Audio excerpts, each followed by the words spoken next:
Hey guys, tonight we're rewinding the clock to the 14th century, where winter wasn't about cosy blankets and hot cocoa, but about raw survival. Picture this. You wake before dawn in a cramped, dirt-floored hovel, your breath puffing in visible clouds as frost creeps up the walls like some relentless icy intruder. The cold isn't just uncomfortable, it's an active threat gnawing at your fingers and toes, turning every night into a battle. And let's be real, if you were plopped into this scenario right now, you probably wouldn't last a week. So, before you get comfortable, take a moment to like the video and subscribe, but only if you genuinely enjoy what I do here. And hey, drop a comment with your location and local time. Let's see just how far and wide this journey stretches tonight. Now dim the lights, maybe turn on a fan for that soft background hum, and let's ease into tonight's journey together. The first thing that hits you isn't just the cold, it's the smell. Damp earth, wood smoke, unwashed bodies, and the faint, ever-present tang of livestock because, surprise, your family's prized pig might just be sleeping 3 feet away from you. The walls of your wattle and daub hut do little to keep the wind out, and the thatched roof overhead groans under the weight of last night's snowfall. You don't have a thermometer, those won't exist for another few centuries, but you do have the goosebumps rising on your arms and the way your toes have gone numb despite being buried under layers of scratchy wool. Here's a mainstream historical fact for you. Medieval peasants didn't actually hibernate, despite what some modern-day couch potatoes might fantasize about. Winters meant more work, hauling firewood, chipping ice from water sources, and praying your meagre food stores lasted until spring. Now for a quirky tidbit. Some peasants believed that hanging a bull's bladder near the door would ward off cold spirits.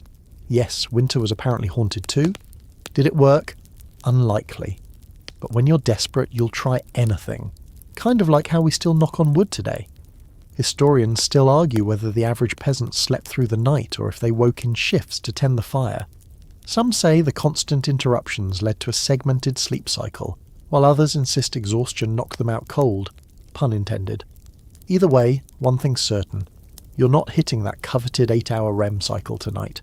You shuffle toward the hearth, where last night's embers cling to life beneath a blanket of ash. Blowing on them feels like gambling. Too hard, and you scatter the precious warmth. Too soft, and the spark dies. Success means a flicker of flame and the promise of porridge. Failure means another meal of stale bread and regret. Outside, the village dogs are howling, or is that the wind? You can't tell anymore. Either way, the sound sends a shiver down your spine that has nothing to do with the cold. Your fingers fumble with the layers as you peel off the scratchy wool nightshirt. Yes, you slept in your clothes because undressing in winter was basically medieval Russian roulette. The linen undershirt clings to your skin with a damp chill, and you can already feel the goosebumps rising as you reach for your daily armour. Layers upon layers of rough-spun wool, patched leather, and if you're lucky, a threadbare fur lining scavenged from last year's hair. Dressing isn't about style, it's about strategic insulation. Forget fashion faux pas. Frostbite is the real enemy here. Let's talk fabrics. Mainstream history. Fact. Wool was the medieval peasant's best friend. Unlike modern synthetic fibres, wool retains heat even when wet, a lifesaver when snow melts through your outer layers. But here's the catch. That wool isn't the soft merino you're used to. This is coarse, unprocessed fleece straight off the sheep, still lanolin rich and smelling like a barnyard. It chafes like sandpaper, but you'll take raw skin over frozen fingers any day. Now for the quirky tidbit. Some peasants swore by stuffing dried moss between layers for extra insulation. Did it work? Sort of, until it got damp and started sprouting. Imagine explaining that itch to your lord during tax collection season. Historians still argue whether peasants preferred loose or tight layering. Some accounts suggest baggy clothes trapped more warm air, medieval puffer jackets if you will, while others found snug wraps prevented drafts. Either way, you're basically a walking sausage casing of textiles by the time you're done. You cinch your belt tight, not for fashion, but survival. A well-placed rope or leather strap keeps cold air from rushing up your tunic, and if times get really desperate, that belt doubles as a hunger suppressant. Breakfast is still hours away, and your stomach growls in protest as you lace up your leather shoes. If you're lucky, many went barefoot even in snow. They're stuffed with straw, which sounds cozy until you remember straw retains about as much heat as a pile of toothpicks. As you step outside, the cold punches you in the lungs.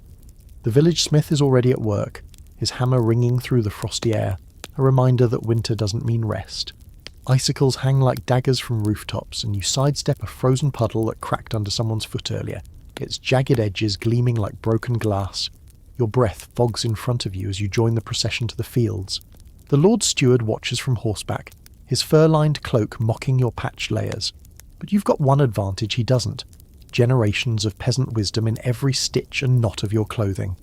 Survival, it turns out, is woven right into the fabric.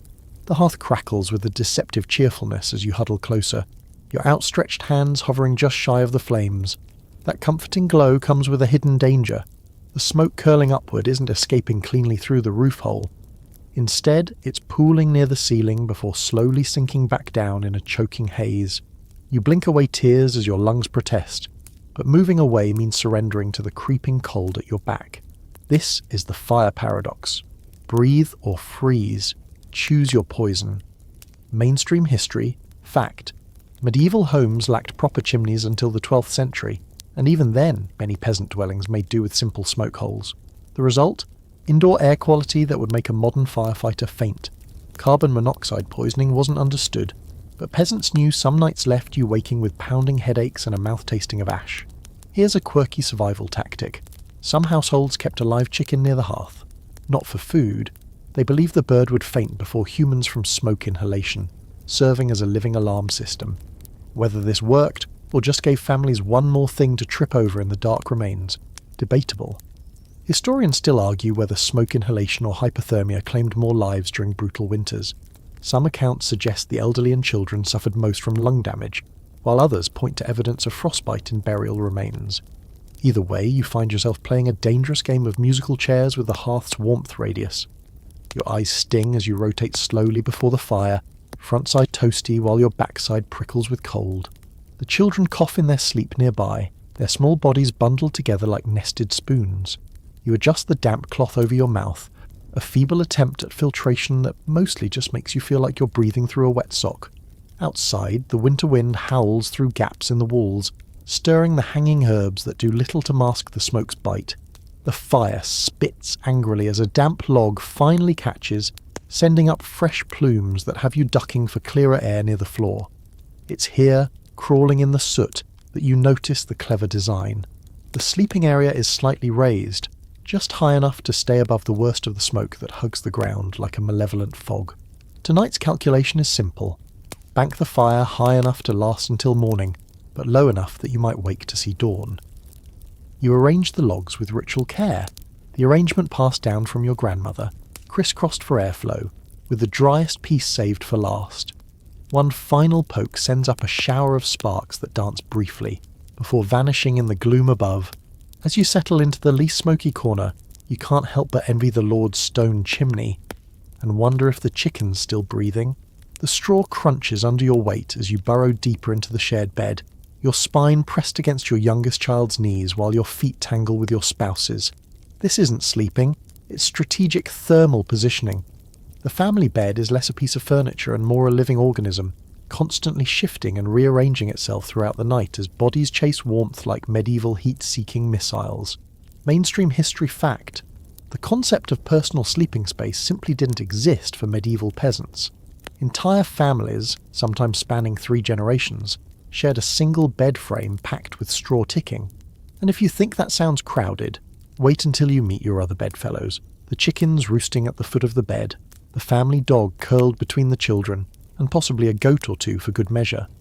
Body heat was currency, and everyone paid their way. Here's a quirky survival tidbit. Some peasants swore by the rotating spoon method, systematically switching positions throughout the night so no single person ended up on the cold outer edge for too long. This nightly rotation was so ingrained that some households developed elaborate tapping systems to signal when it was time to shift, without waking the entire bed. Historians still argue whether bed sharing was primarily for warmth, or simply because bed frames were expensive to construct. Excavations of peasant homes show some surprising variations, from elevated box beds with storage underneath, to simple straw piles in corner alcoves. But one thing's certain: privacy wasn't just scarce, it was practically non-existent. You lie perfectly still, listening to the symphony of snores and rustling straw around you. Little Emma has somehow migrated upside down again, her icy toes now nestled against your armpit. The dog, a shaggy mutt of indeterminate breed, sighs contentedly as he steals another inch of your sleeping space. Outside, the wind howls through the cracks in the walls, but here in the bed's warm epicenter, you've created a microclimate that defies winter itself. The straw pokes through your thin shift in 100 different places, and you can already tell tomorrow's bath, if you're lucky enough to have one, will involve picking chaff from places chaff shouldn't be. But these minor discomforts pale in comparison to the alternative, sleeping alone in the cold. You've heard tales of elderly peasants who insisted on sleeping separately to not be a burden, only to be found stiff and blue come morning. As you drift off, you make a mental note to gather fresh straw tomorrow. The current bedding has compacted over weeks of use, losing its insulating loft. Maybe if you trade some of your wool spinning at the market, but that's a problem for tomorrow. Right now, your only responsibility is to stay alive until dawn, one shared breath at a time. You reach into the chest at the foot of the bed, fingers brushing past threadbare linens until they close around something unexpectedly spongy. Your secret weapon against the cold. The tinder fungus crumbles slightly as you pull it out, its cork-like texture rough against your palms. This isn't for starting fires. Tonight, you're wearing it. Carefully you tuck pieces into your undergarments, lining the insides of your sleeves and leggings with nature's answer to medieval thermal insulation. Mainstream history fact: Fomes fomentarius, the hoof-shaped fungus growing on birch trees, was medieval Europe's version of survival gear. When processed, its fibrous interior becomes remarkably flame-resistant and insulating, perfect for stuffing between clothing layers or using as emergency kindling. Some peasants even crafted slippers from layered fungus, though how long they lasted before turning to mish is anyone's guess. Here's the quirky part. Some resourceful souls discovered that certain mushrooms glowed faintly in the dark when prepared just right. Imagine walking through your pitch-black hut at night with faintly bioluminescent fungi peeking through your clothing seams, equal parts practical and slightly witchy. Historians still debate whether this was intentional or just a happy accident of improper storage. You adjust your fungal armour, wincing as a particularly sharp edge pokes your ribcage. The musty, earthy scent will cling to you for days, but it beats the alternative. Outside, the wind screams through the village like a living thing, finding every gap in your home's defences. You can actually see your breath in the air now, little puffs of vapour that hang briefly before disappearing into the gloom. The children giggle as you help stuff their clothes with the lightweight material, turning them into little mushroom-stuffed dolls. Little Thomas complains about the itch but stops protesting when you demonstrate how a thin slice ignites almost instantly from just a spark. Magic, he whispers, eyes wide. You don't correct him. In a world where winter could kill as easily as any blade, maybe it is. As you settle back into the communal bed, the fungus creates odd lumps beneath your clothing. But something remarkable happens. The deep, bone-numbing cold becomes merely uncomfortable. Not warm, not by any stretch, but survivable. You make a mental note to harvest more come spring, preferably before the travelling merchant catches wind and jacks up the price. The fire burns low as night deepens, but your fungal insulation holds steady. Somewhere in the darkness, a piece of glow-in-the-dark mushroom winks out like a tiny star extinguished. You drift off, wondering if this is what progress feels like. Not grand inventions, but small, desperate adaptations that let you see another dawn. The pre-dawn chill seeps into your bones as you stir the iron pot suspended over the hearth, the wooden spoons scraping against crusted remnants of yesterday's meal. What's bubbling isn't food, it's fuel. This thick, lumpy gruel will power your body through hours of back-breaking labour in frozen fields, a slow-burning caloric furnace stoked with whatever grains survived the winter so far. Mainstream history, fact. The average peasant consumed 3,000 to 4,000 calories daily in winter, mostly from carbohydrate-heavy porridges combining barley, rye, and if lucky, oats. This wasn't cuisine, it was edible physics, designed to generate maximum internal heat with minimal chewing effort. The wealthiest might add dried peas or the occasional scrap of salted pork, but you're mostly eating what amounts to medieval wallpaper paste. Here's the quirky survival twist. Some households added powdered tree bark to stretch their grain supply. Birch bark in particular could be dried and ground into a flour-like substance that, while tasting vaguely of disappointment, provided crucial fibre. Historians still argue whether this caused more stomach aches than it prevented starvation. You blow across a steaming spoonful, watching the gloopy strands stretch before breaking. The first scalding mouthful sticks to your ribs in a way modern breakfast cereals never could. There's no sugar here, just a pinch of precious salt traded for at last autumn's fare. The children whine about the monotony, but you remember the hunger winter 3 years back when even this would have been a feast. As you eat standing up, sitting wastes energy, you perform the morning's calculations. Enough grain left for maybe 2 more weeks if rationed, 3 if you add extra bark. The miller's daughter mentioned ice fishing on the frozen river. Perhaps you'll trade some wool for whatever the men haul in today. Protein means warmth, and warmth means survival. The pot scrapes clean with practiced efficiency. Not a single calorie can be wasted. You'll lick the spoon later when no one's looking, chasing every last starchy molecule. Outside, the village stirs to life, smoke rising from thatched roofs as countless other peasants fuel their own furnaces with similar meals.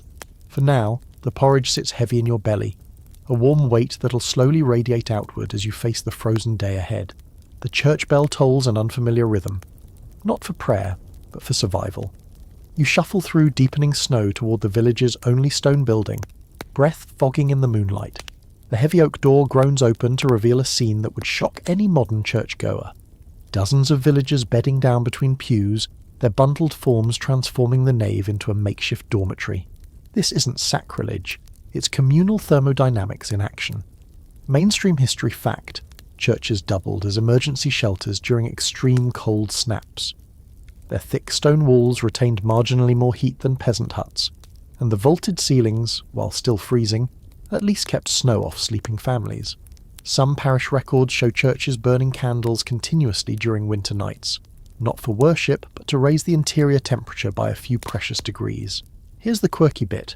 Villagers developed strict rotation systems for prime sleeping spots. The spots nearest the altar, and any residual warmth from daytime mass candles, went to families with newborns or the elderly. Healthy adults took turns along the colder outer aisles, a system enforced through social pressure and the occasional thrown shoe. You find your assigned patch near the baptismal font, the stone floor covered with a thin layer of musty rushes. Your neighbour old martyr snores loudly through her remaining teeth, while the miller's children whisper excitedly about the sleepover. The air smells of damp wool, wood smoke from carried-in embers, and the faint incense lingering from Sunday's services. Historians still argue whether this practice began as Christian charity or simple pragmatism. Some church authorities condemned it as undignified, while others saw keeping parishioners alive as the ultimate act of faith. Tonight you're too cold to care about theology. You're just grateful the priest allowed ember pots from home, their faint glow dotting the darkness like terrestrial stars. As you settle in, the collective body heat begins working its magic. The temperature's still frigid, but no longer deadly.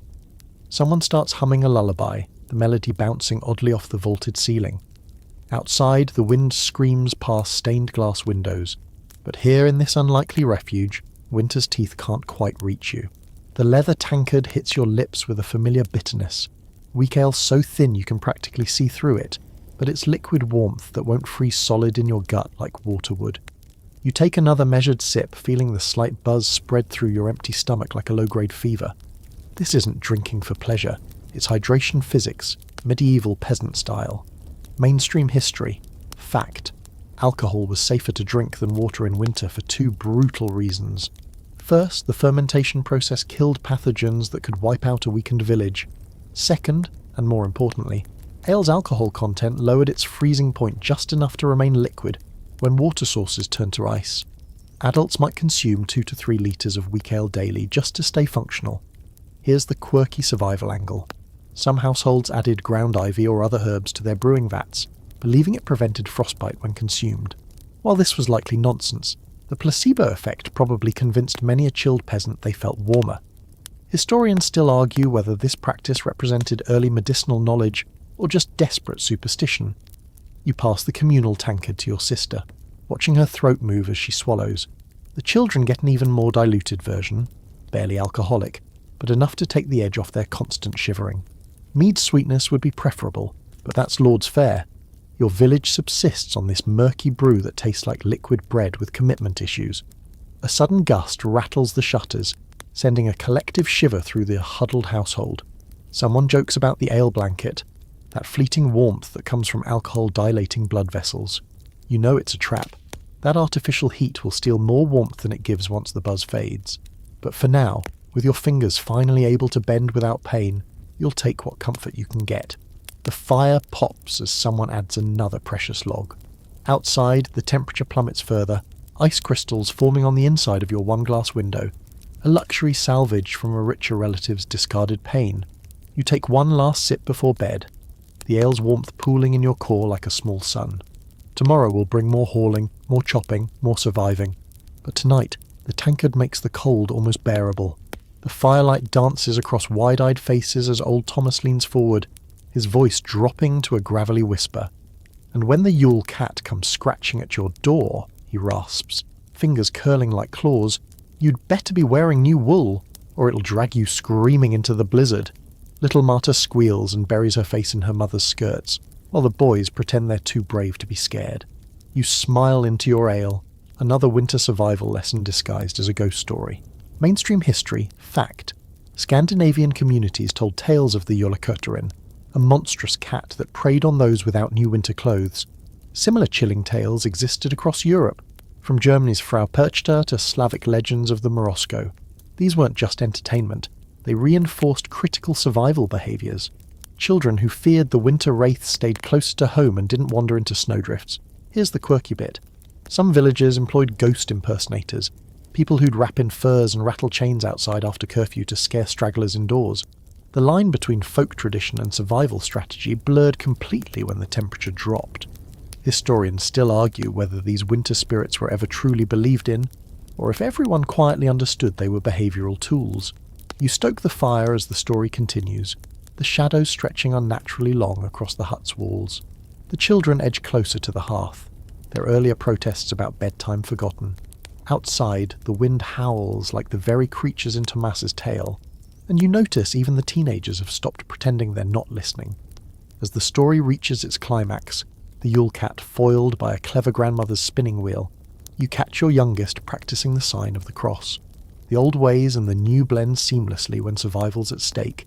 Tomorrow you'll remind them it's just a story, right before making sure their winter cloaks are properly fastened. The fire burns low as the household settles into nervous sleep. Somewhere out in the frozen night an owl screams, or maybe it's just the wind. Either way, you make sure the door's bar is securely in place before bed. After all, everyone knows winter spirits can't cross a threshold without invitation. Probably.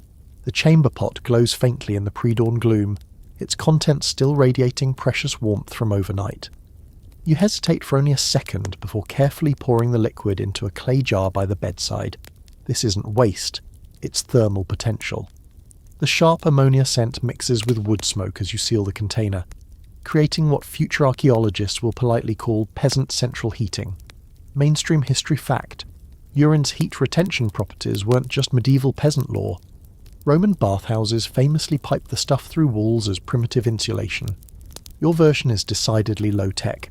A sealed jar wrapped in rags and tucked under blankets can stay warm for hours, taking the edge off frozen toes. The nitrogen-rich liquid also had secondary uses, tanning hides, cleaning wool, and when truly desperate, thawing frozen door hinges. Here's the quirky survival angle.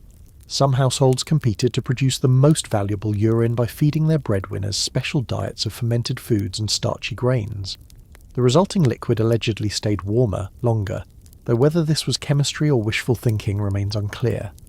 Historians still argue whether this practice represented proto-scientific experimentation, or simply the lengths cold drives people to. You pass the warmed jar to your grandmother first. Her joints ache fiercest in the cold. The children giggle at the pee bottle until they feel its comforting heat through their threadbare blankets. Outside, the wind rattles the shutters with renewed fury, but inside your makeshift sleeping nook, this recycled warmth makes the difference between shivering and sleep. As dawn approaches, you'll empty the jars outside, freezing instantly in the morning cold, and start the cycle anew. It's not glamorous, but neither is frostbite. The Lord may have his heated stones and fur-lined robes, you think, as you drift back to sleep, but your family's survival depends on far humbler technologies. The snowdrift leaning against your hut's north wall isn't a problem to solve, it's a windbreak to cultivate. You pat the icy mound like a farmer tending crops, carefully shaping its contours with your wooden shovel. Each adjustment directs the biting wind-up and over your roof instead of through its cracks. This isn't snow removal, it's peasant meteorology in action. Mainstream history fact. Medieval peasants actively managed snow accumulation as insulation. Records from alpine villages show intentional snowbanking against exterior walls, sometimes reinforced with packed manure for stability. The right thickness could raise a hut's interior temperature by several degrees. Too little, and the wind penetrated too much and the roof risked collapse. Here's the quirky bit. Some households buried straw ropes in their snowbanks as primitive thermometers.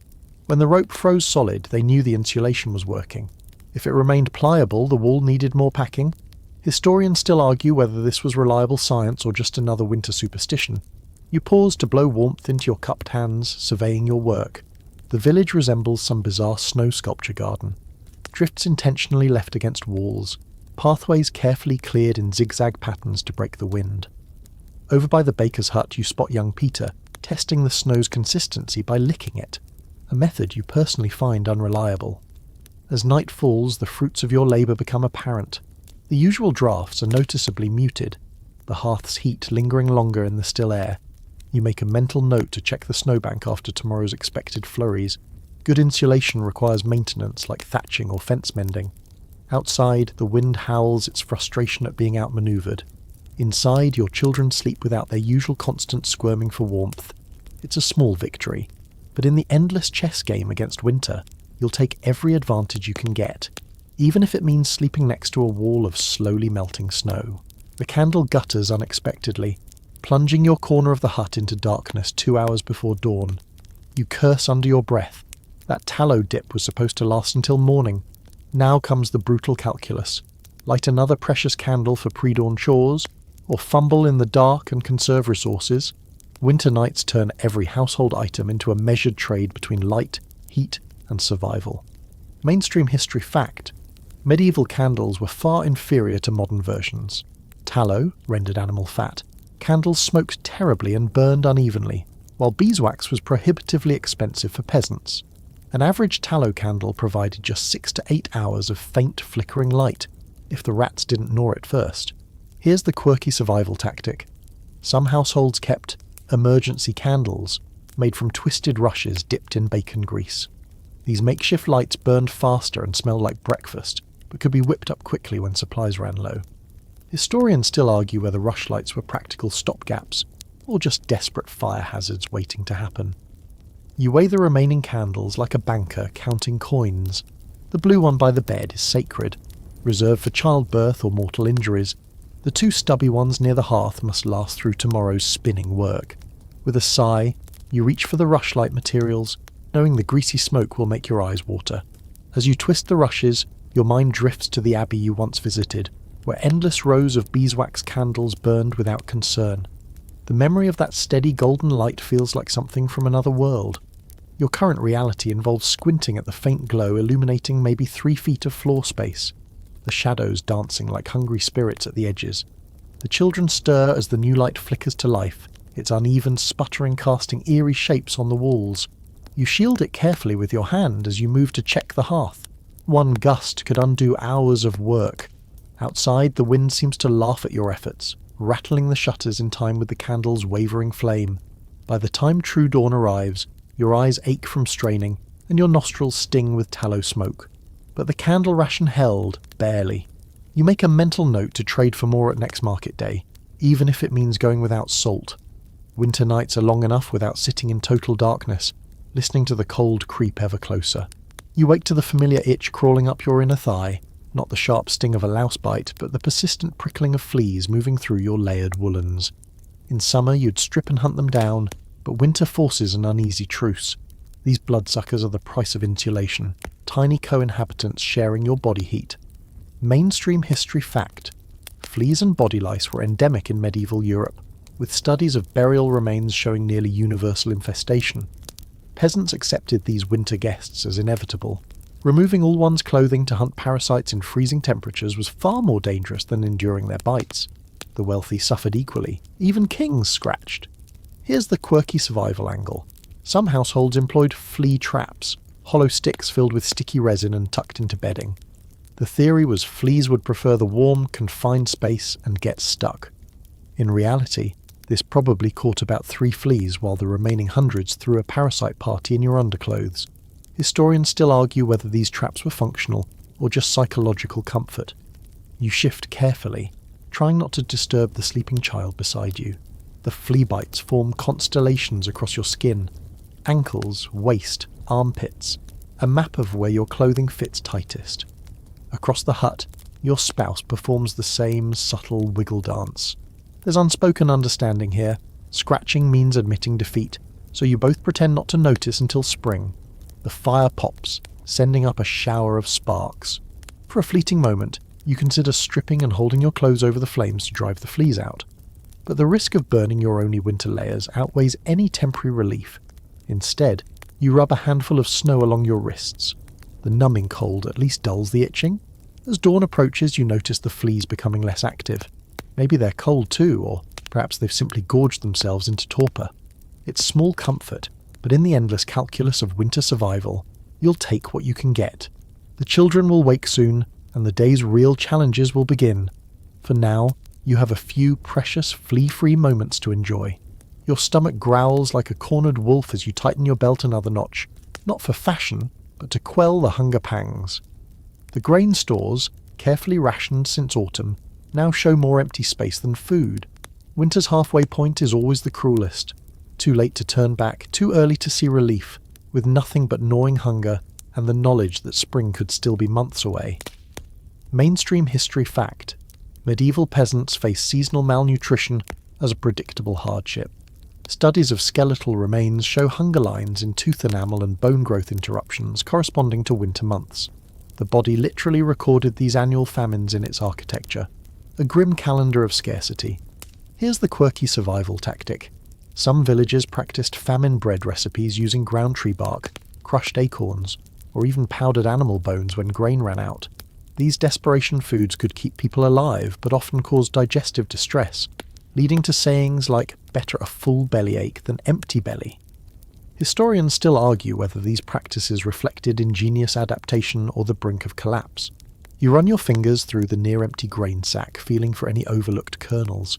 The children's portions have been shrinking incrementally, a spoonful less each day, hoping their smaller stomachs won't notice. Your own meals have become mostly broth, your belt cinched tight enough to leave bruises.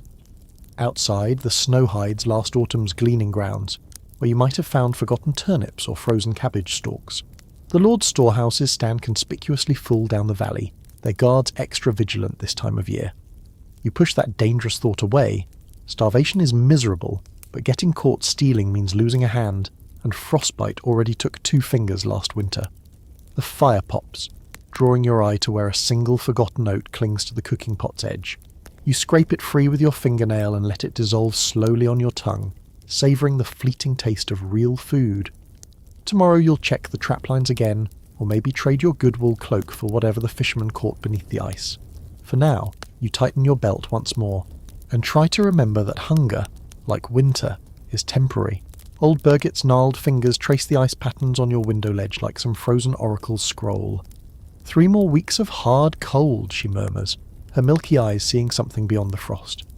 The village treats her predictions as gospel, not because she's always right, but because being wrong could mean death. When an ice diviner speaks, even the Lord Steward listens.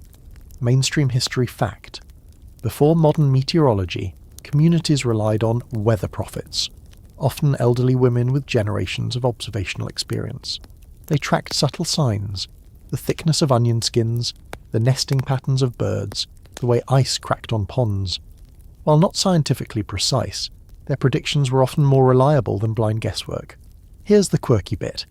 Some ice diviners used frost nails, iron spikes driven into trees at specific heights. By monitoring how deeply frost penetrated these markers overnight, they allegedly predicted coming thaws. Did it work? Sometimes. Enough to keep the practice alive for centuries.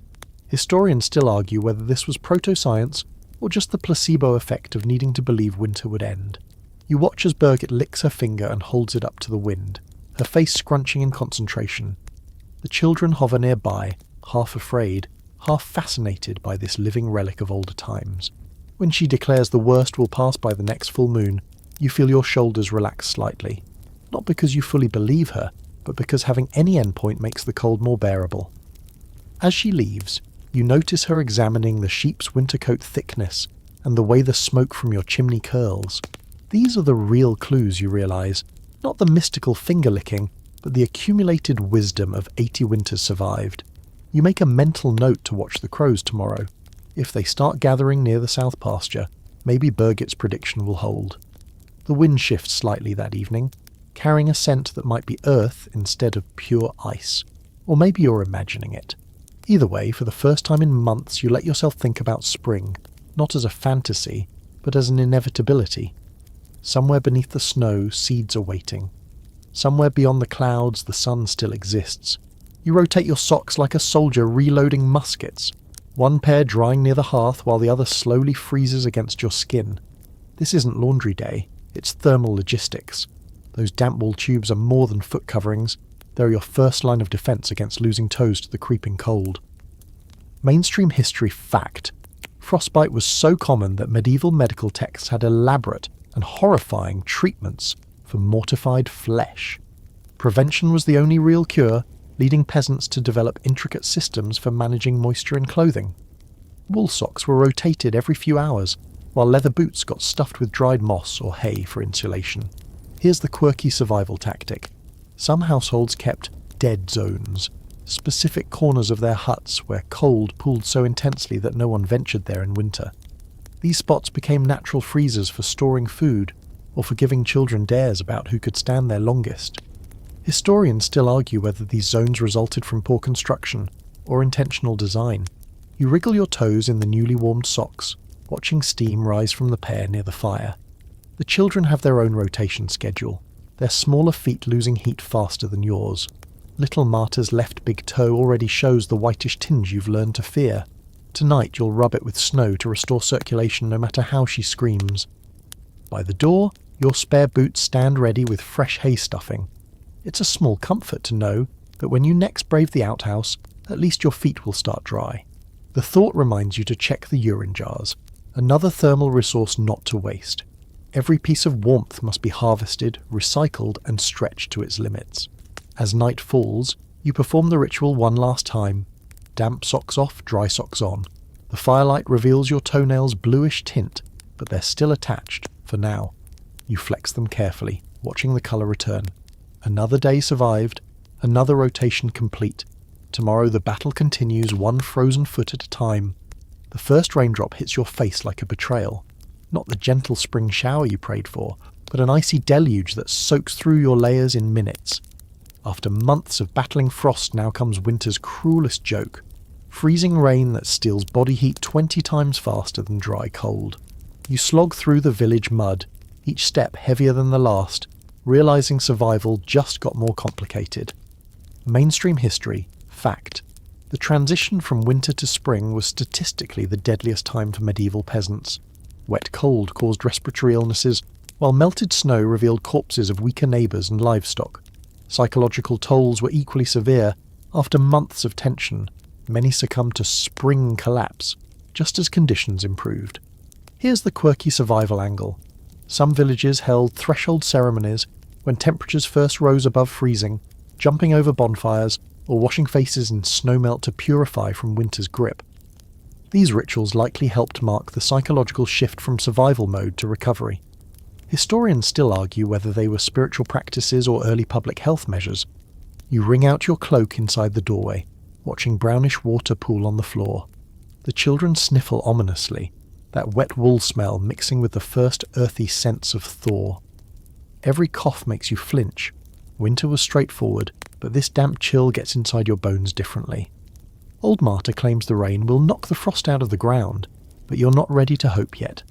Experience taught you these early thaws often give way to brutal second winters. Still, you catch yourself eyeing the bare patches of mud where snow retreated, already imagining where to plant peas if the weather holds. As night falls, the dripping from the roof replaces the wind's howl as your insomnia soundtrack. The hut feels strangely vulnerable without its snowy insulation, every draught finding its way inside. You lie awake listening to the new sounds of disintegration. Icicles crashing from rooftops, snowbanks slumping into themselves. Winter isn't surrendering, it's just changing tactics. The Lord Steward rides into the village with his ledger book and a smile that doesn't reach his eyes. In recognition of your hardships, he announces, gesturing to the cart of mould-speckled grain behind him. The unspoken terms hang heavier than the sacks. This charity will be repaid through double labour come planting season. Winter's oppression didn't end with the thaw, it just put on a friendlier face. Mainstream history fact. The feudal system's spring loans trapped peasants in cycles of debt. Lords provided just enough grain to survive winter, then demanded repayment through extra fieldwork or portions of future harvests.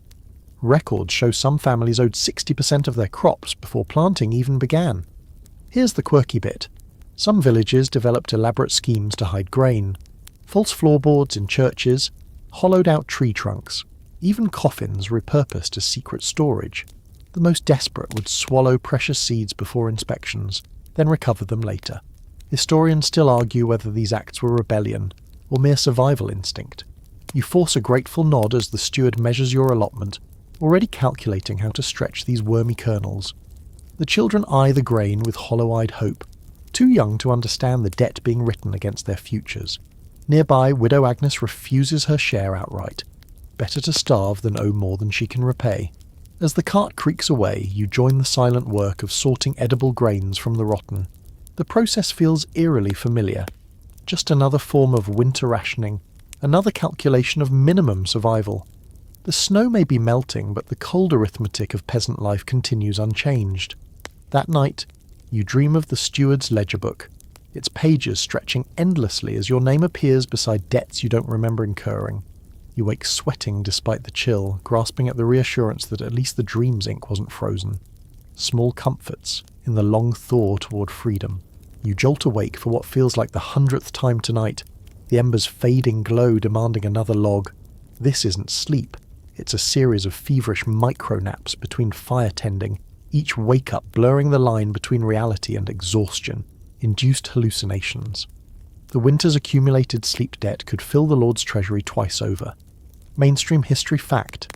Medieval peasants likely experienced segmented sleep, waking for an hour or two in the night before returning to rest.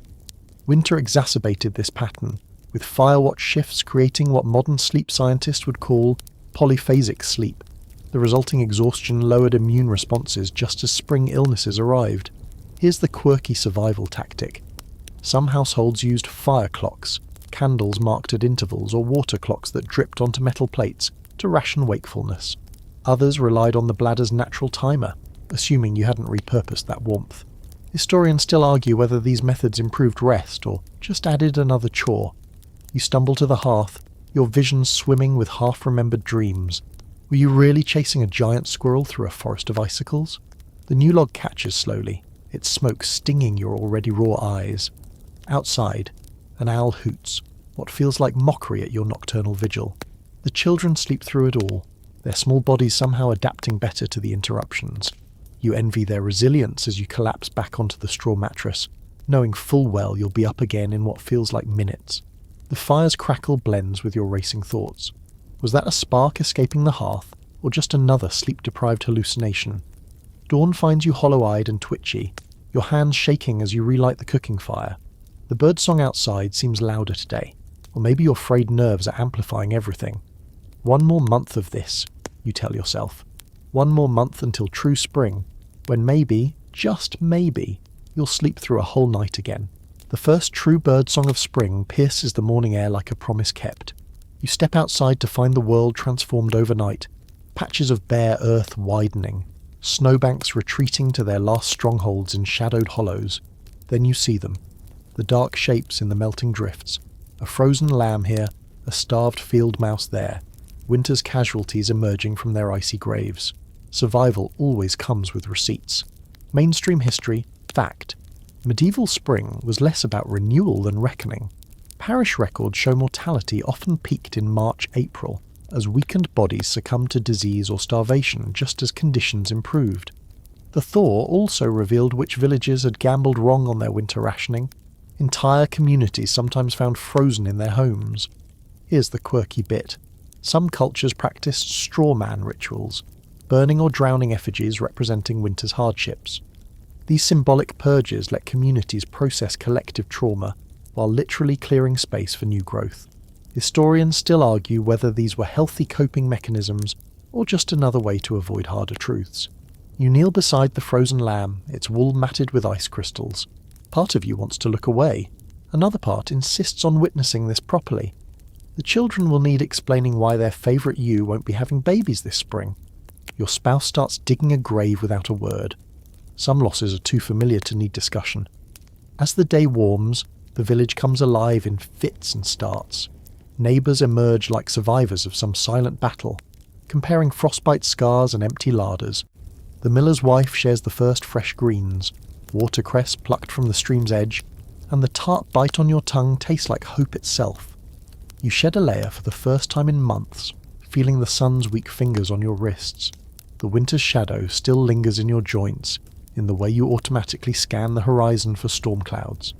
But the birds keep singing, the earth keeps warming, and somewhere beneath your feet seeds are stirring. The ledger between you and winter will never balance, but for today, being here to witness spring is enough. The last embers of winter glow faintly in memory as the earth tilts gently toward renewal. Picture those medieval peasants, their faces turned sunward, their hands still rough from months of cold, but their spirits lifting with each new bud and bird song. They endured what we can scarcely imagine, not with heroics, but with the quiet daily courage of layering another garment, stirring another pot of thin gruel, believing in one more sunrise. As you lie here in your modern warmth, let their resilience lull you into grateful rest. The winters they faced are now stories we tell, their hardships softened by time, their wisdom preserved in the turning seasons. The cold they fought still lingers at the edges of our collective memory, not as a threat, but as a reminder of how far we've travelled, and what strength lies dormant in us all. Breathe deep that knowledge as sleep approaches.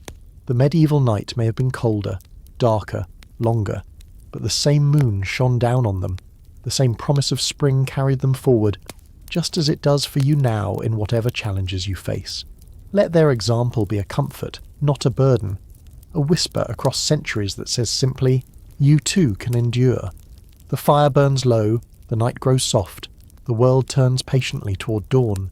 Now we continue with daily life of a Mauryan Empire tax collector. So you're trudging through Pataliputra's chaotic streets in 300 BCE, the Mauryan capital alive with vendors shouting, elephants lumbering, and the Ganges' distant shimmer. Historians say Pataliputra was a sprawling hub, home to over 100,000 people, its wooden walls and moats guarding a thriving economy that your taxes fuel. Your linen dhoti is already dusty, the air heavy with roasted cumin and sweat, and you're weaving past a spice stall, its saffron jars glinting. You're clutching a clay token, your official seal, but the crowd's pushy, and you're dodging a kid chasing a stray goat. The city's pulse, bells, chatter, cartwheels, throbs, and you're braced for a long day. Here's the quirky bit. Some collectors believed a saffron-dusted token brought honest payers, so you're rubbing yours, half hoping it works. Historians still argue whether this was superstition or a way to mark official seals. You're chuckling, picturing a modern TikTok of someone spritzing their wallet with perfume for luck with #Mauryan tax vibes. The heat's intense, your sandals slapping the dirt, the scent of street food tempting but off limits. You've got quotas to meet. You're thinking of those Renaissance apothecaries, sniffing odd brews, and how their pungent shops feel tame compared to this urban jungle. Your satchel's heavy, the day's hum pulling you into a sleepy haze, but you've got to stay sharp. Merchants don't pay willingly. Ever walk into a job that feels like herding cats? It's like managing a group chat with no mute button. You smirk, imagining a YouTube vlog titled Mauryan Tax Trek Chaos. The markets close, its noise swelling, and you're bracing for your first collection, wishing for a breeze to cool this sweaty start. You're still weaving through Pataliputra's chaotic streets, the saffron-dusted token, your lucky tax charm, tucked in your satchel, the city's cumin-scented air and dusty din a constant buzz as you leave the market's clamour behind. The Ganges glints in the distance, its muddy banks a faint promise of calm, but your dhoti's sweat-soaked, and the crowd's push lingers in your aching shoulders. Now, you're reviewing scrolls in a cramped tax office, tallying the Mauryan Empire's wealth under flickering lamplight, each number a piece of the Emperor's grand puzzle. It's 300 BCE, and you're hunched over a bamboo table, stylus scratching, the weight of quotas pressing like a stone.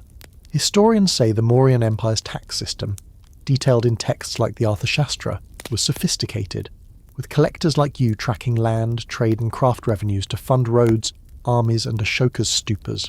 You're scanning a palm leaf scroll, its ink smudged, listing grain levies from a nearby village, 10 sacks short again. The office smells of old reeds and sesame oil, the lamp smoke stinging your eyes. You're cross-checking figures, your fingers stained, muttering about sloppy scribes. The room's stuffy, a clay water pot your only relief, and you're dreading the confrontation with that village headman. Here's the quirky bit. Some collectors tied a red thread around their stylus for clear math, so you're looping one on, half joking, hoping it stops the errors. Historians still argue whether this was ritual or just a way to mark tools. You're chuckling, picturing a modern TikTok of someone tying string to a calculator with number sign Mauryan math vibes. The air's thick, the scroll's musty scent mixing with the street's faint curry whiff, making you dizzy. You're thinking of those Renaissance apothecaries, grinding smelly herbs, and how their chaotic shops feel like a breeze compared to this number-crunching grind. Your stylus scratches, the office's hum, distant carts, a clerk's cough, pulling you into a sleepy haze, but you've got to stay sharp. Mistakes mean audits. Ever stare at numbers until they blur? It's like doing taxes during a power outage. You smirk, imagining a YouTube vlog titled Mauryan Scroll Struggles. The market awaits, quotas looming, and you're bracing for the day's collections, wishing for a nap to clear this ledger fog. You're stepping out of the cramped tax office in Pataliputra, the smudged scroll's grain levies, 10 sacks short, curse that red-threaded stylus, tucked in your satchel, the Mauryan capital's dusty air thick with sesame oil and curry from the streets you trudge through. The Ganges' faint shimmer calls, but your dhoti's sticking to your skin, and the office's musty reed scent clings to you. Now, you're collecting dues in the vibrant market, weaving through stalls piled with silks and spices, each merchant's glare a hurdle in your tax-collecting grind. It's 300 BCE, and you're clutching your clay token, dodging a mango cart as you demand the empire's cut. Historians say Mauryan markets, as described in the Arthashastra, were tightly regulated, with tax collectors like you levying duties on goods, grains, cloth, even salt, to fuel the empire's coffers, often taking a fifth of sales. You're at a spice stall now, the vendor's saffron jars glinting like the ones you saw earlier, his scowl sharper than his cumin's bite. He owes 2 silver paina for last month's sales, but he's haggling, claiming a bad harvest. The air's heavy with roasted coriander and sweat, the market's hum, vendors shouting, a cow lowing, drowning your patience. You're flashing your token, its saffron dust worn thin, standing firm. Here's the quirky bit. Some collectors believed sniffing a clove before haggling sharpened their wits, so you're popping one in your mouth half hoping it helps. Historians still argue whether this was superstition, or a way to mask bad breath. You're chuckling, picturing a modern TikTok of someone chewing spices before a deal with #Mauryan haggle vibes. The heat's intense, the cumin's tang mixing with the stall's dusty air making you woozy. You're thinking of those Renaissance apothecaries, sniffing odd brews and how their pungent shops feel calmer than this market's chaos. Your satchel's heavier with coins, the stall's noise pulling you into a sleepy haze, but you've got to stay tough. Merchants smell weakness. Ever haggle with someone who'd rather fight than pay? It's like arguing with a parking meter. You smirk, imagining a YouTube vlog titled Mauryan Market Tax Tussles. The vendor relents, coins clinking, and you're bracing for the next stall, wishing for a breeze to cool this sweaty standoff. You're weaving through Pataliputra's bustling market, the vendors grudgingly paid silver panna, thanks to that clove-chewing trick, jingling in your satchel, the air still thick with coriander and sweat, a faint echo of the saffron-dusted token you flashed earlier. The market's din, shouting vendors, creaking carts, fades as you leave the city's dusty streets, the Ganges' muddy banks now a distant shimmer. Now, you're assessing taxes on rural farmland harvests, trudging through a village's golden fields, where farmers eye you like a storm cloud. It's 300 BCE, and you're tallying grain sacks under a scorching sun, your dotty damp, the empire's hunger for taxes heavy on your shoulders. Historians say the Mauryan Empire's land tax outlined in the Arthashastra often claimed a quarter to a third of farmers' harvests, with collectors like you measuring yields to ensure the emperor's granaries stayed full. You're standing in a wheat field, its stalks swaying, the air rich with dry earth and ripe grain. A farmer, his face weathered, points to a pile of sacks, barely half what your scroll demands. He's pleading drought, but your clay token's out and you're counting, the dust tickling your nose. The village hums, oxen snort, a child giggles, and you're sweating, the sun's glare making every sack blur. Here's the quirky bit. Some collectors scattered barley grains around a field for fair counts, so you're tossing a handful, half joking, hoping it keeps the farmer honest. Historians still argue whether this was ritual or a way to mark inspected land. You're chuckling, picturing a modern TikTok of someone sprinkling cereal before an audit with #Mauryan tax vibes. The heat's brutal, the grain's dusty scent mixing with your own sweat, pulling you into a woozy haze. You're thinking of those Renaissance apothecaries, blending smelly herbs, and how their cool shops seem like paradise compared to this sun-baked grind. Your stylus scratches notes, the fields hum, birds chirping, a distant plough, lulling you into a sleepy daze, but you've got to stay sharp. Short counts mean trouble. Ever measure something while everyone's watching? It's like checking a grocery receipt in a crowd. You smirk, imagining a YouTube vlog titled Mauryan Grain Tax Grit. The farmer waits, tense, and you're bracing for the next field, wishing for shade to ease this dusty toil.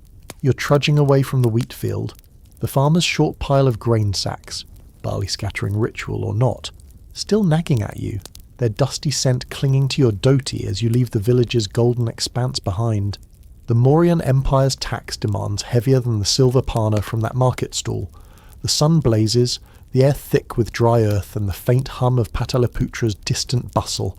Your satchels scroll a reminder of quotas unmet. Now you're taxing skilled artisans in bustling workshops, where the clink of tools and the whiff of wood shavings fill the air. It's 300 BCE, and you're stepping into a carpenter's shop, clay token in hand, ready to tally the Empire's cut from their craft. Historians say Mauryan artisans, from carpenters to weavers, paid taxes based on their output, as noted in the Arthashastra, often in goods or coin, supporting the Empire's infrastructure like roads and stupas. You're facing a carpenter, his hands calloused, surrounded by half-carved beams smelling of fresh cedar. He owes tax on 10 chairs sold this month, but he's grumbling, claiming slow sales. The workshop's warm, sawdust tickling your nose, the air alive with the rhythmic tap of chisels. You're checking his ledger, the numbers shaky, your stylus poised, but the cedar's sharp scent and his scowl make you wary of a dodge. Here's the quirky bit. Some collectors believed rubbing a sandalwood chip before auditing brought truth, so you're palming one, half joking, hoping it cracks his story. Historians still argue whether this was superstition or a way to mark official visits. You're chuckling, picturing a modern TikTok of someone sniffing wood before a meeting with Mauryan audit vibes. The heat's intense, the cedar's tang mixing with the field's dusty ghost, pulling you into a woozy haze. You're thinking of those Renaissance apothecaries, mixing smelly potions and how their quiet shops feel less tense than this workshop standoff, unlike those medieval peasants' feudal grind. The chisel's tap echoes, the workshop's hum, apprentices muttering, a bellows puff, lulling you into a sleepy daze, but you've got to stay firm. Artisans are crafty with excuses. Ever deal with someone who's all charm but no cash? It's like chasing a friend who forgot their wallet. You smirk, imagining a YouTube vlog titled Mauryan Carpenter Tax Clashes. The carpenter sighs, offering half the coins, and you're bracing for the next workshop, wishing for a breeze to clear this cedar fog. You're stepping out of the carpenter's workshop, the cedar's sharp tang. Sandalwood chip or not, it didn't loosen his purse much. Clinging to your dhoti, the half-paid coins jingling in your satchel alongside the grain levy's dusty scroll from that stingy farmer. Pataliputra's heat lingers, the air thick with wood shavings and the distant market's cumin whiff. The cities hum a faint pulse as you head toward the trade roads.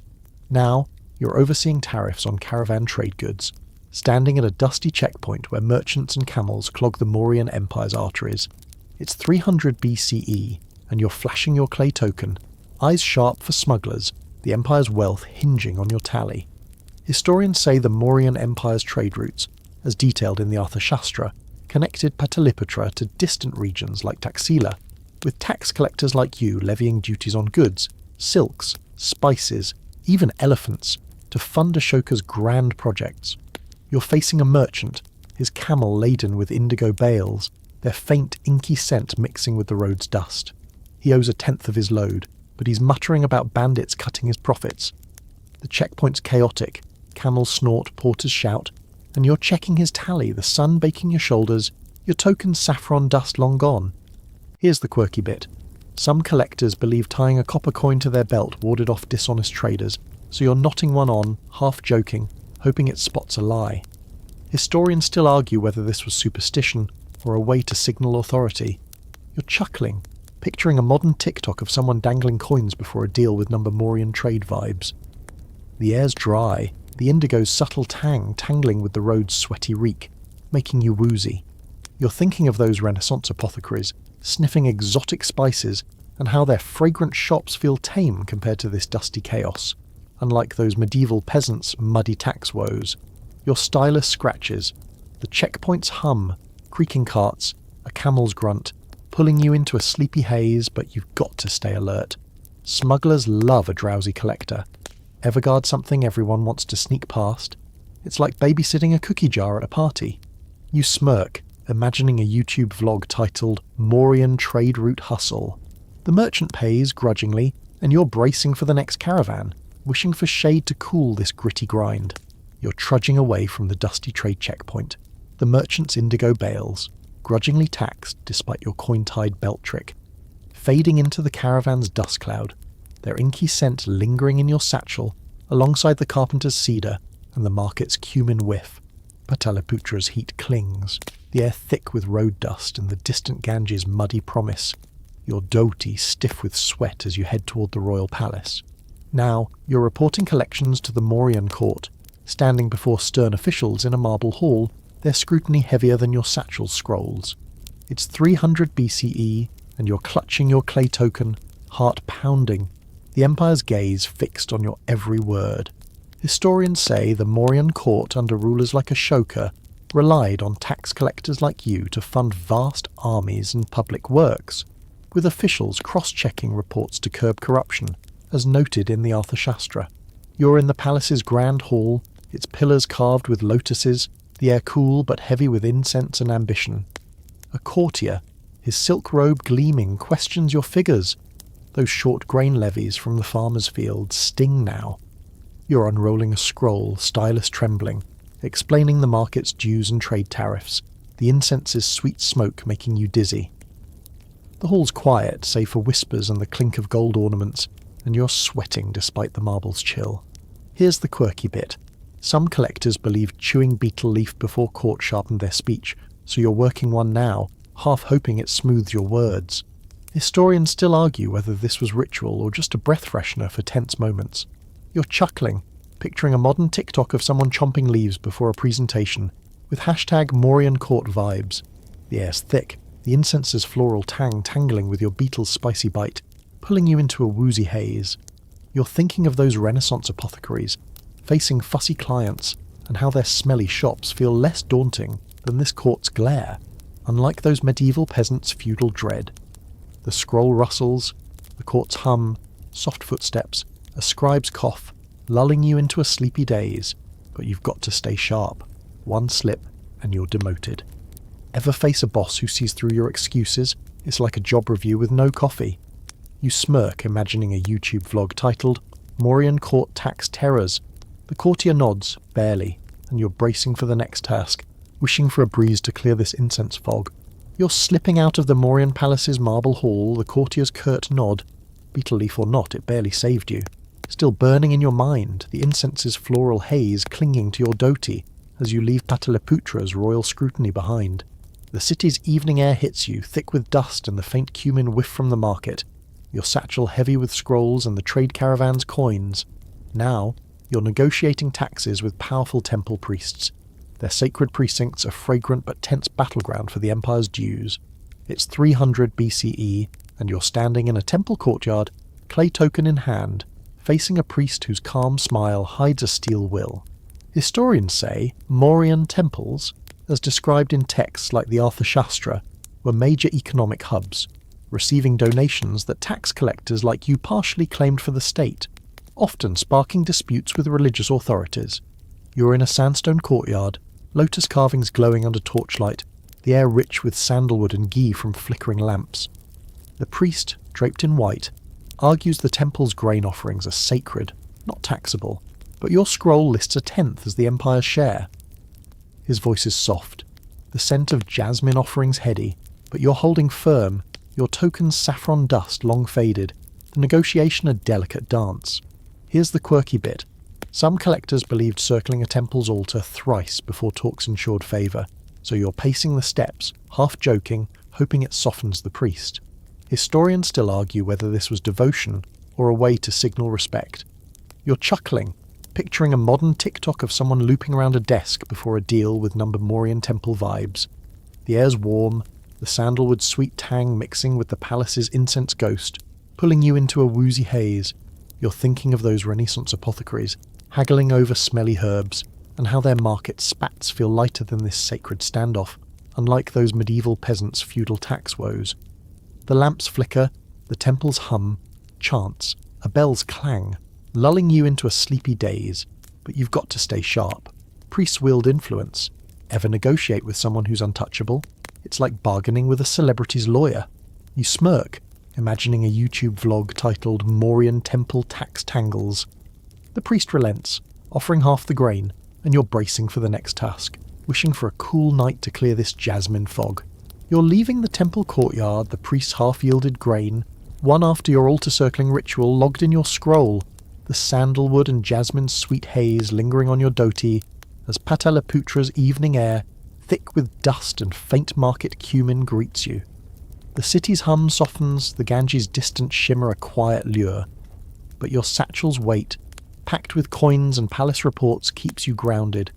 Now you're resolving tax conflicts in a rural hamlet, its muddy lanes and thatched huts a far cry from the temple's grandeur, each dispute a test of your patience.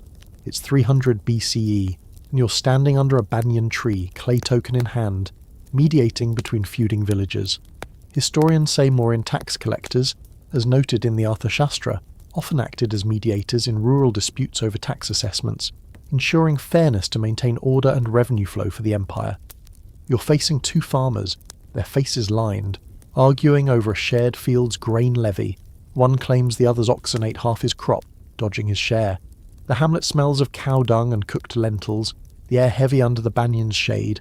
You're checking your scroll, the villager's quota short, your stylus poised as voices rise, kids watching from a hut.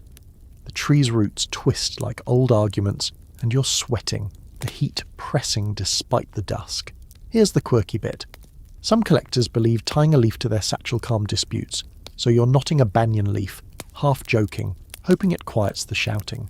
Historians still argue whether this was superstition or a symbolic gesture of peace. You're chuckling, picturing a modern TikTok of someone waving leaves at an argument with number Mauryan peace vibes. The air's thick, the lentils' savoury tang mixing with the temple's jasmine ghost, pulling you into a woozy haze. You're thinking of those Renaissance apothecaries, soothing clients with smelly brews, and how their shop spats feel simpler than this rural feud, unlike those medieval peasants taxman dread. The farmers' voices echo, the hamlets hum, lowing oxen, a spinning wheel, lulling you into a sleepy daze. But you've got to stay firm. Unresolved disputes mean unpaid taxes. Ever mediate a fight where everyone's right? It's like refereeing a family dinner. You smirk, imagining a YouTube vlog titled Mauryan Village Tax Dramas. The farmers agree to split the levy, grudgingly, and you're bracing for the next task, wishing for a cool breeze to clear this muddy tension.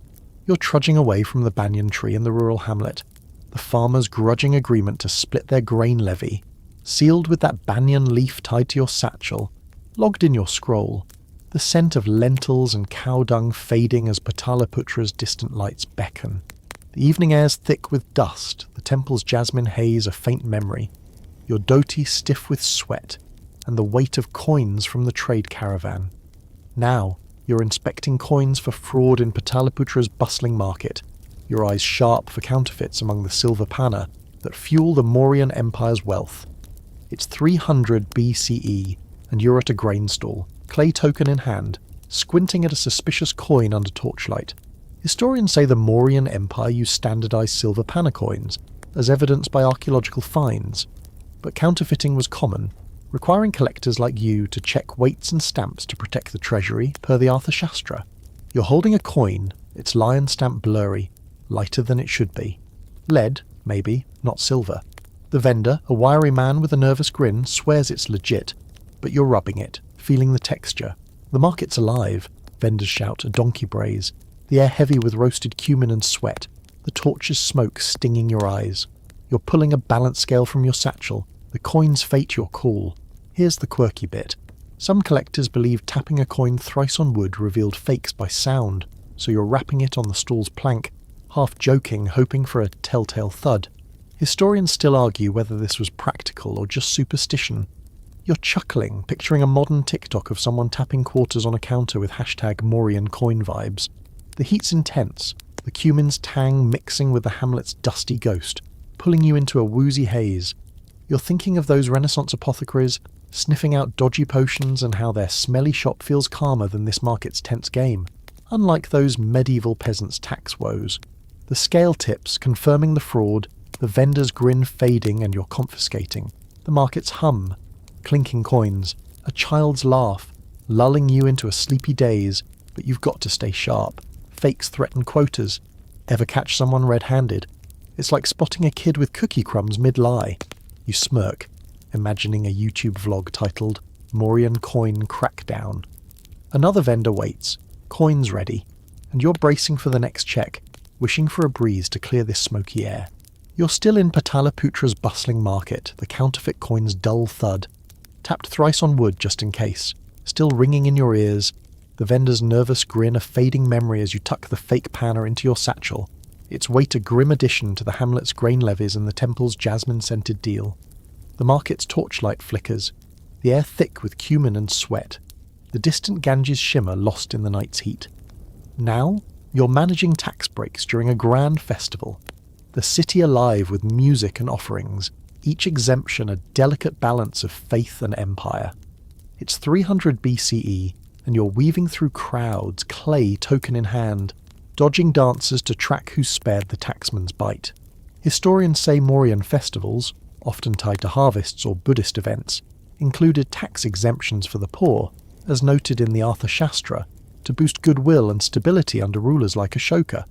You're near a temple square, its air rich with ghee lamps and marigold garlands, their sweet buttery scent a shift from the market's dusty reek.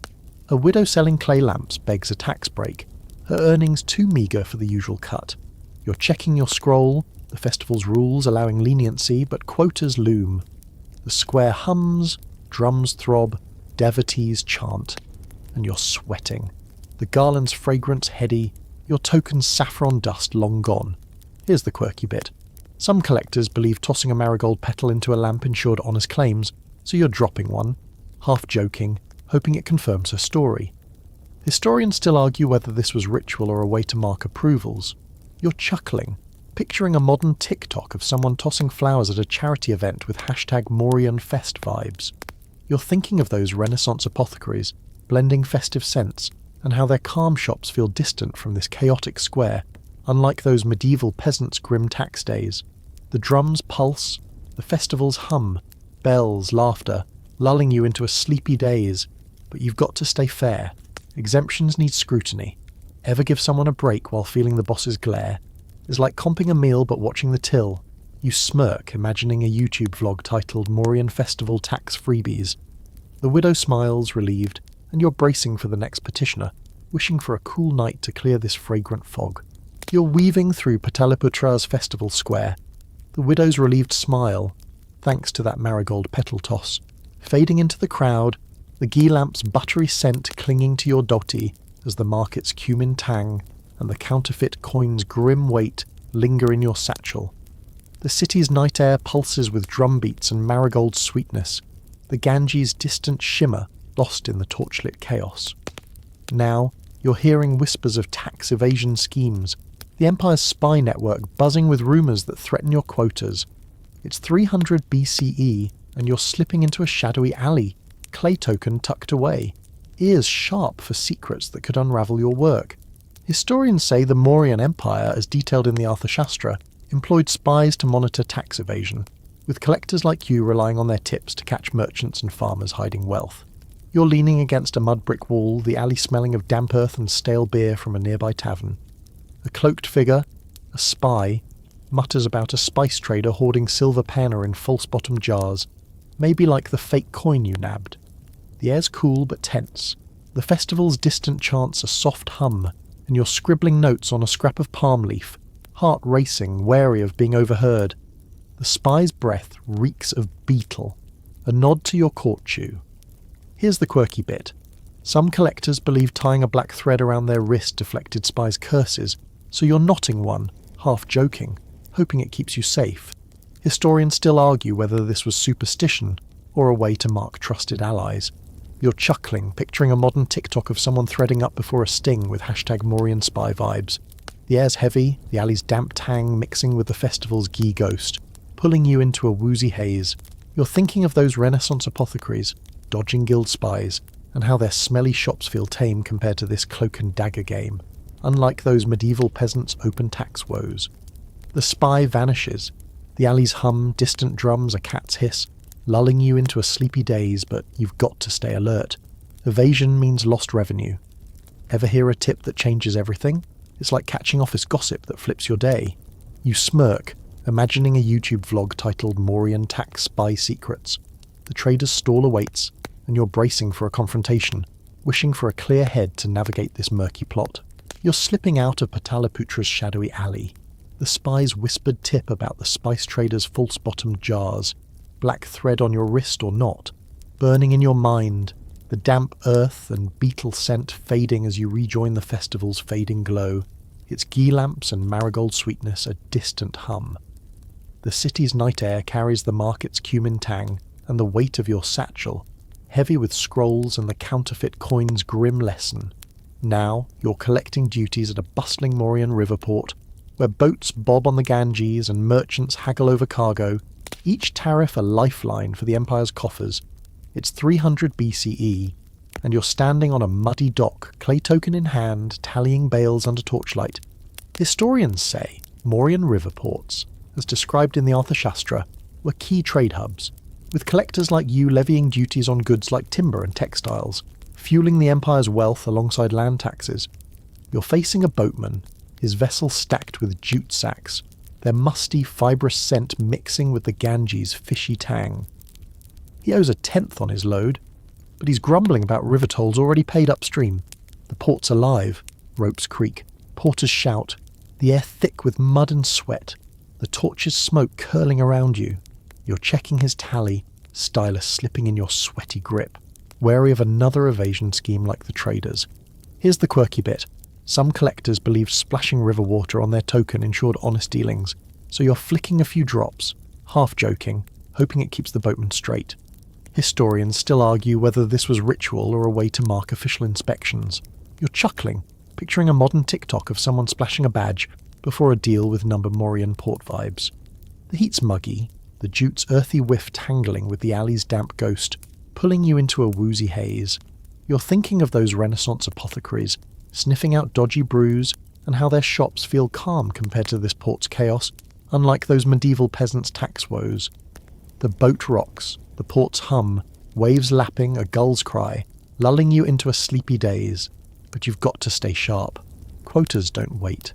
Ever haggle on a dock that smells like a fish market? It's like bargaining in a storm. You smirk, imagining a YouTube vlog titled Mauryan River Tax Rumble. The boatman pays, coins clinking, and you're bracing for the next load, wishing for a cool breeze to clear this murky air. You're stepping away from the Ganges' muddy dock, the boatman's grudgingly paid coins, splash token or not, jingling in your satchel, their metallic clink a small victory against the river port's fishy tang, and the spy's whispered warning about evasive traders. Pataliputra's night air wraps you, thick with the port's muddy scent and the festival's fading marigold sweetness, the city's hum softening as you head to your modest quarters. Now you're balancing tax ledgers under lamplight, the day's collection sprawled across palm leaf scrolls, each figure a thread in the Mauryan Empire's vast tapestry. It's 300 BCE, and you're hunched over a low table, stylus scratching, the weight of quotas heavier than the coins you've gathered. Historians say Mauryan tax collectors, as outlined in the Arthashastra, maintained meticulous records to track revenues, with nightly ledger balancing ensuring accuracy and curbing corruption under Ashoka's rule. You're cross-checking the day's haul, market dues, grain levies, port tariffs, against your scrolls, the numbers blurring under the sesame oil lamp's flicker. The room smells of old reeds and ink, the air stuffy, a clay water pot your only relief. The spice trader's evasion scheme nags you, and you're double-checking his market entry, the counterfeit coin's lesson sharp. Your fingers are stained, the lamp's smoke stinging your eyes, and you're muttering about that short grain levy from the farmer's field. Here's the quirky bit. Some collectors believed placing a pebble under their table steadied their math, so you're sliding one beneath, half joking, hoping it keeps the sums true. Historians still argue whether this was superstition or a way to focus during late-night work. You're chuckling, picturing a modern TikTok of someone stacking rocks under a laptop with hashtag Mauryan ledger vibes. The air's warm, the ink's sharp tang mixing with the port's muddy ghost, pulling you into a woozy haze. You're thinking of those Renaissance apothecaries, tallying smelly brews, and how their fragrant shops feel lively compared to this solitary grind, unlike those medieval peasants' tax dread. The stylus scratches, the room's hum, crickets, a distant dog, lulling you into a sleepy daze, but you've got to stay precise. Errors mean audits. Ever balance a budget when your eyes are half closed? It's like studying at 2 a.m. with no coffee. You smirk, imagining a YouTube vlog titled Mauryan Ledger Late Nights. The final sum aligns, barely, and you're bracing for tomorrow's collections, wishing for a soft mat to ease this weary toil. You're still hunched over the low table in your Pataliputra quarters. The lamplights flicker, casting shadows on the palm leaf scrolls. Their final sums, pebble or no pebble, balanced at last. The sesame oil's sharp tang mingling with the riverport's muddy ghost, and the festival's faint marigold sweetness clinging to your dhoti. The city's night hum, crickets, a distant cart, wraps you, your satchel heavy with coins, scrolls, and the spy's whispered warning about tax dodgers. Now you're reflecting on your role in the Mauryan Empire's prosperity. Each tax you've collected a brick in Ashoka's grand vision. Your weary steps a quiet legacy in these dusty corners. It's 300 BCE, and you're setting down your stylus, hands aching, the Empire's pulse beating through your work. Historians say the Mauryan Empire's tax system, as detailed in the Arthashastra, fueled one of ancient India's greatest states, with collectors like you enabling roads, stupas, and armies that unified a subcontinent under Ashoka's rule. You're leaning back, the room's reed walls creaking, picturing the market's cumin-scented stalls, the temple's jasmine haze, the port's jute bales, all thriving because your quotas filled the treasury, the counterfeit coin, the short grain levies, even the court's stern glare. They're part of a machine you keep running. The air's warm, the lamps glow soft, and you're smiling, the weight of duty feeling lighter like a well-tied satchel. Here's the quirky bit. Some collectors believed sleeping with a coin under their mat ensured future wealth, so you're slipping one beneath, half joking, hoping for a bit of luck. Historians still argue whether this was superstition or a symbolic nod to their trade. You're chuckling, picturing a modern TikTok of someone tucking cash under a pillow with hashtag Mauryan dream vibes. The ink scent lingers, tangling with the day's dusty memories, pulling you into a dreamy haze. You're thinking of those Renaissance apothecaries, their smelly legacy, and how their craft mirrors your own quiet impact, unlike those medieval peasants' erased lives. The lamp dims, the night's hum, soft winds, a dog's bark, fading, and you're yawning, the day's toll settling like a warm cloak. Ever finish a task that feels bigger than you? It's like building a bridge you'll never cross. You smirk, imagining a YouTube vlog titled Mauryan Tax Legacy. And now, as the lamp's glow fades, Pataliputra's night wraps you in a gentle hush. The scents, ink, dust, distant ghee, drifting like a soft sigh, cradling you in their timeless embrace. You sink onto the mat, its weave a quiet anchor. The day's chaos, markets, temples, rivers, melting into a steady hum, like the Ganges' endless flow. The Mauryan world, so vast and vibrant, rests in these quiet corners, its legacy a whisper in every coin you've counted, every scroll you've scratched, carrying you towards sleep. Picture yourself now, nestled in the city's warmth, the stars above Pataliputra twinkling softly, the Empire's pulse a distant lullaby. Let the night soothe you, the air hold you, and drift into a dream where your duties bloom eternal, steady and sure. Sleep well, collector, your work endures. Now we continue on forgotten inventions of 18th century clockmakers. You're in a London workshop in 1750, the streets outside bustling with horse carts, but here the world's measured in ticks and tocks. Historians say 18th century clockmakers, like those in England and France, pushed timekeeping forward with inventions that rivaled the era's scientific leaps, though many designs faded into obscurity. You're at a workbench, tools scattered, tweezers, files, a loop, surrounded by brass cogs and pendulums. The air's warm, heavy with oil and wood polish, the faint tick of a grandfather clock in the corner setting the rhythm. You're inspecting a peculiar device, its gears oddly shaped, a hint of something revolutionary. The master clockmaker's away, leaving you to tinker, but one wrong move could ruin a month's work. Here's the quirky bit. Some clockmakers believed a drop of lavender oil on their tools steadied their hands, so you're dabbing some, half hoping it works. Historians still argue whether this was superstition or a way to keep tools clean. You're chuckling, picturing a modern TikTok of someone oiling a wrench with #clockmaker vibes. The workshop's cosy, the brass's metallic tang mixing with the lavender's soft scent, making you dizzy. You're thinking of those Mauryan tax collectors, sweating over scrolls, and how their dusty grind feels worlds away from this precise craft. Your fingers fumble a gear, the workshop's hum, ticking clocks, a creaking floor, pulling you into a sleepy haze. But you've got to stay sharp. Broken gears mean trouble. Ever work on something that feels like defusing a bomb? It's like assembling IKEA furniture with no manual. You smirk, imagining a YouTube vlog titled 18th Century Clock Chaos. The device waits, its secrets locked in brass, and you're bracing for a day of forgotten wonders.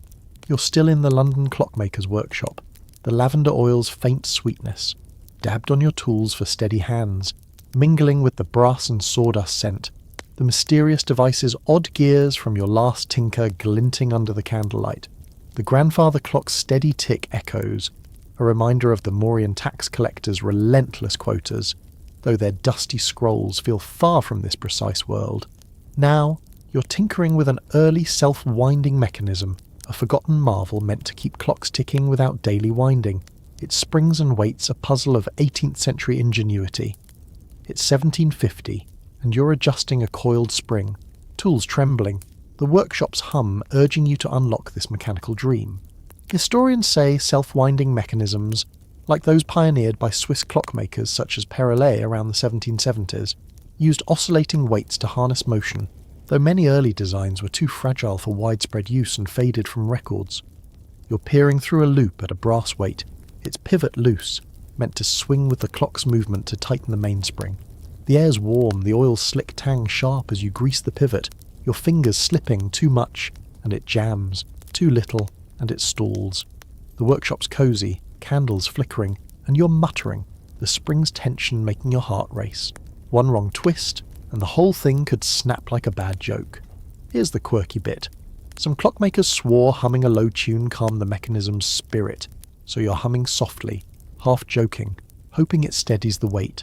Historians still argue whether this was superstition or a way to focus during delicate work. You're chuckling, picturing a modern TikTok of someone serenading a watch with number self-winding vibes. The air's thick, the lavender's ghost tangling with the brass's metallic whiff, pulling you into a woozy haze.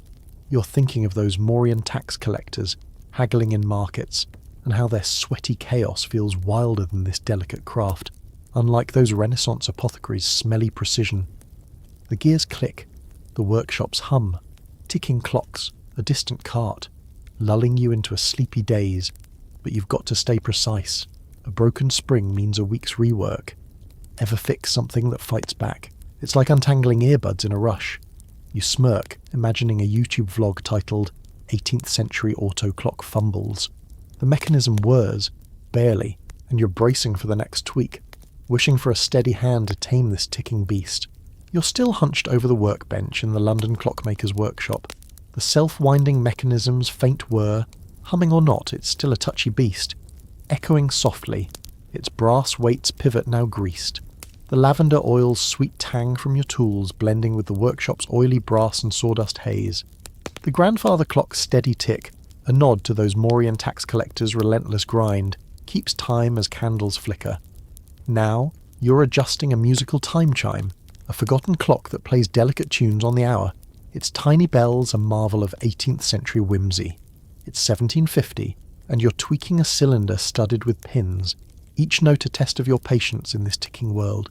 Historians say musical clocks, popular in 18th century Europe, used pinned cylinders or discs to strike bells, often crafted for wealthy patrons, though many designs, like early prototypes, were too complex to maintain and vanished from use. You're peering at the cylinder, its brass pins catching candlelight, meant to pluck a row of tuned bells for a simple folk tune. The air's warm, the workshop's scent sharp with metal polish. As you file a misaligned pin, your fingers cramped from the loop strain. The bell's faint jingle, off-key, grates, and you're wincing. The master's return looming if you don't fix this. The workshop's cosy, but the cylinder's stubborn. Each tweak a gamble. Here's the quirky bit. Some clockmakers believed dusting the bells with rosemary kept the notes pure, so you're sprinkling a pinch, half joking, hoping it saves the tune. Historians still argue whether this was superstition, or a way to clean delicate parts. You're chuckling, picturing a modern TikTok of someone herb dusting a speaker with musical clock vibes. The air's thick, the rosemary's green tang tangling with the lavender's ghost, pulling you into a woozy haze. You're thinking of those Mauryan tax collectors, haggling under festival drums, and how their noisy chaos feels louder than this delicate chime, unlike those Renaissance apothecaries' smelly precision. The bells jingle, the workshop's hum, ticking gears, a creaking beam, lulling you into a sleepy daze, but you've got to stay sharp. A sour note means rework. Ever tune something that fights every fix? It's like adjusting a guitar with a mind of its own. You smirk, imagining a YouTube vlog titled 18th Century Chime Chaos. The tune's closer, and you're bracing for the next pin, wishing for a clear ear to tame this melodic mess. You're still at the workbench in the London Clockmakers workshop, the musical chimes folk tune, rosemary-dusted bells and all. Finally ringing clear, its delicate jingle a small triumph over the self-winding mechanism's finicky whir. The lavender oil's sweet tang lingering in the air alongside brass and sawdust. The grandfather clock's tick, a distant echo of those Mauryan tax collectors' relentless quotas, hums as candles cast jittery shadows. Now, you're testing a perpetual motion clock, a forgotten 18th century dream of endless ticking without winding. Its weights and wheels a seductive but doomed puzzle. It's 1750, and you're adjusting a spinning brass sphere, heart sinking. The workshop's quiet, urging you to chase this impossible tick. Historians say 18th century clockmakers, inspired by scientific optimism, chased perpetual motion machines, like those proposed by figures such as Johann Bessler. But these devices defied physics and faded into obscurity as failures became clear. You're watching the sphere, its surface etched with stars, meant to spin forever using counterweights and mercury vials. The air's warm, the workshop's oily scent sharp as you nudge a weight, the sphere's hum promising eternity, until it slows predictably. Your tweezers slip, the mercury's faint, metallic whiff tickling your nose, and you're muttering, the master's scorn looming if this flops. The workshop's cosy, but the sphere's stubborn, each spin a tease of the impossible. Here's the quirky bit. Some clockmakers believed a moonlit test boosted perpetual motion, so you're half wishing for night, joking it might save this mess. Historians still argue whether this was mysticism or a nod to lunar gravity theories. You're chuckling, picturing a modern TikTok of someone spinning a gadget by moonlight with #perpetual motion vibes. The air's thick, the mercury's tangling with the rosemary's green ghost, pulling you into a woozy haze. You're thinking of those Mauryan tax collectors, chasing elusive coins, and how their gritty hustle feels oddly like this futile dream, unlike those Renaissance apothecaries' smelly precision. The sphere creaks, the workshop's hum, ticking clocks, a distant horse, lulling you into a sleepy daze, but you've got to stay focused. A stalled machine means wasted days. Ever chase a goal that feels like a mirage? It's like running a marathon with no finish line. You smirk, imagining a YouTube vlog titled 18th Century Clockmakers Folly. The sphere slows again, and you're bracing for another tweak, wishing for a spark to defy the inevitable. You're still in the London Clockmakers workshop, the perpetual motion clock's brass sphere, moonlit dreams or not, now stilled, its weight sagging like your hopes. The mercury's metallic tang fading into the air alongside the musical chime's rosemary ghost, and the lavender oil's sweet haze from your tools. The grandfather clocks tick, a faint nod to those Mauryan tax collectors' relentless grind, hums as candles flicker on the cluttered workbench. Now, you're crafting miniature pocket clocks, tiny timepieces of 18th century genius. Their intricate gears a forgotten marvel meant to fit in a gentleman's waistcoat. It's 1750, and you're hunched over a walnut-sized brass case, loop in eye, tweaking a spring so delicate it could snap at a sneeze.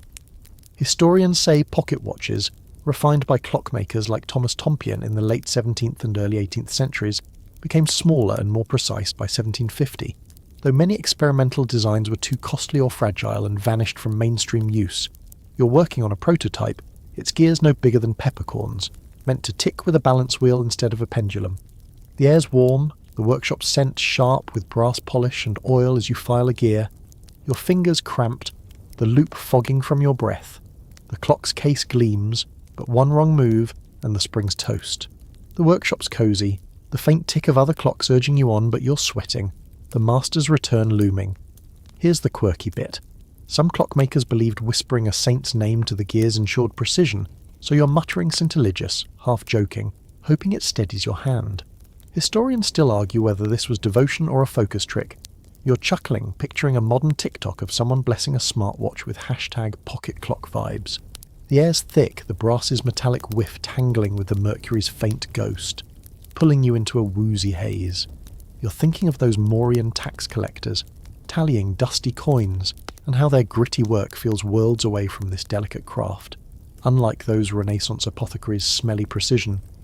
The gears click, the workshops hum, creaking wood, a distant bell, lulling you into a sleepy daze, but you've got to stay sharp. A broken spring means starting over. Ever work on something so small it hurts your eyes? It's like threading a needle in a windstorm. You smirk, imagining a YouTube vlog titled 18th Century Tiny Clock Tangles. The balance wheel spins barely, and you're bracing for the next tweak, wishing for a steadier hand to tame this miniature marvel. You're still hunched over the workbench in the London Clockmakers workshop. The miniature pocket clock's tiny gears, whispered to Saint-Eligius or not, finally spinning smoothly, their faint tick a small victory against the perpetual motion sphere's doomed hum. The lavender oil's sweet tang from your tools mingling with brass polish, and the musical chime's rosemary ghost. The grandfather clock's steady tick, a distant echo of those Mauryan tax collectors' relentless quotas, hums as candles cast a warm glow. Now, you're animating a clock's dancing figurines, an 18th century automaton marvel forgotten by time, its mechanical figures meant to twirl on the hour. It's 1750, and you're adjusting a brass cam, loop in eye, coaxing a tiny shepherdess to pirouette without toppling. Historians say automaton clocks, popular in 18th century Europe among the elite, used intricate cams and springs to animate figures, like those crafted by Pierre-Jacques Dreux, though many prototypes were too delicate for mass production, and faded into obscurity. You're working on a table clock, its walnut case housing a pastoral scene. Tiny sheep, a shepherdess, a fiddler, driven by hidden gears. The air's warm, the workshop's scent sharp with oil as you tweak the cam, the shepherdess's arm jerking awkwardly, her porcelain skirt chipped, the mechanism's fussy, each adjustment risking a snapped spring, and you're wincing, the master's return a ticking threat. The workshop's cosy, the figurine's faint clicks blending with other clocks' hum. Here's the quirky bit. Some clockmakers believed polishing the figurines with chamomile oil brought them life, so you're dabbing some, half joking, hoping it saves the dance. Historians still argue whether this was superstition or a way to lubricate joints. You're chuckling, picturing a modern TikTok of someone oiling a robot toy with #automaton vibes. The air's thick, the chamomile's apple-like tang tangling with the brass's metallic whiff, pulling you into a woozy haze. You're thinking of those Mauryan tax collectors, haggling in dusty markets, and how their chaos feels louder than this delicate craft, unlike those Renaissance apothecaries' smelly precision. The cams were, the workshop's hum, ticking gears, a creaking floor, lulling you into a sleepy daze, but you've got to stay precise. A stuck figurine means rework. Ever fix something that feels alive? It's like teaching a puppet to dance. You smirk, imagining a YouTube vlog titled 18th Century Clock Dancers. The shepherdess twirls, barely, and you're bracing for the fiddler's turn, wishing for a steady hand to keep this mechanical ballet alive. You're still in the London Clockmakers workshop, the shepherdess's twirl, chamomile oil and all. Now a delicate spin on the automaton clock, its faint clicks blending with the miniature pocket clock's tiny hum.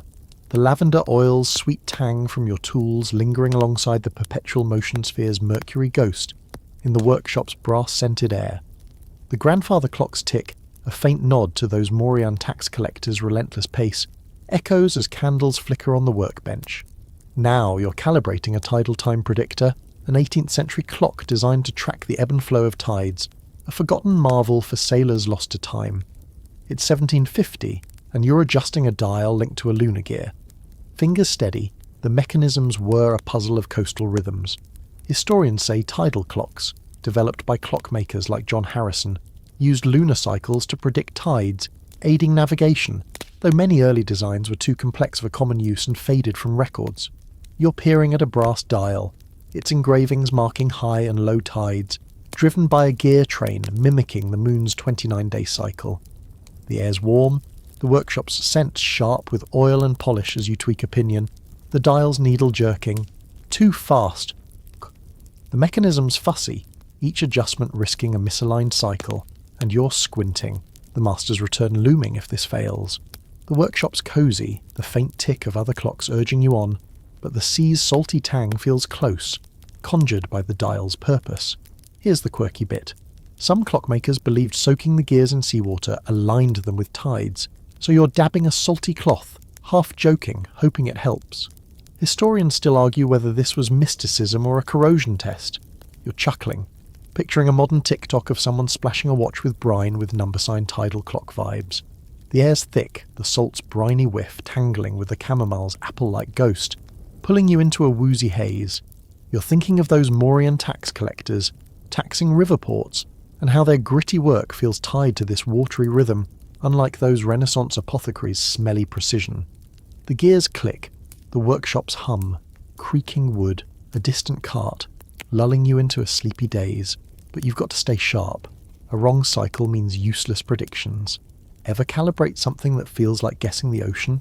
It's like setting a timer for a storm. You smirk, imagining a YouTube vlog titled 18th Century Tide Tick Troubles. The needle steadies, barely, and you're bracing for the next tweak, wishing for a clear mind to tame this lunar dance.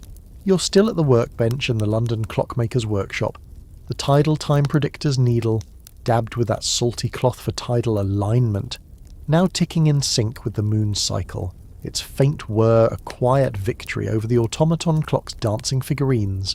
The chamomile oil's apple-like tang fading into the air alongside the lavender oil's sweet haze, and the perpetual motion sphere's mercury ghost.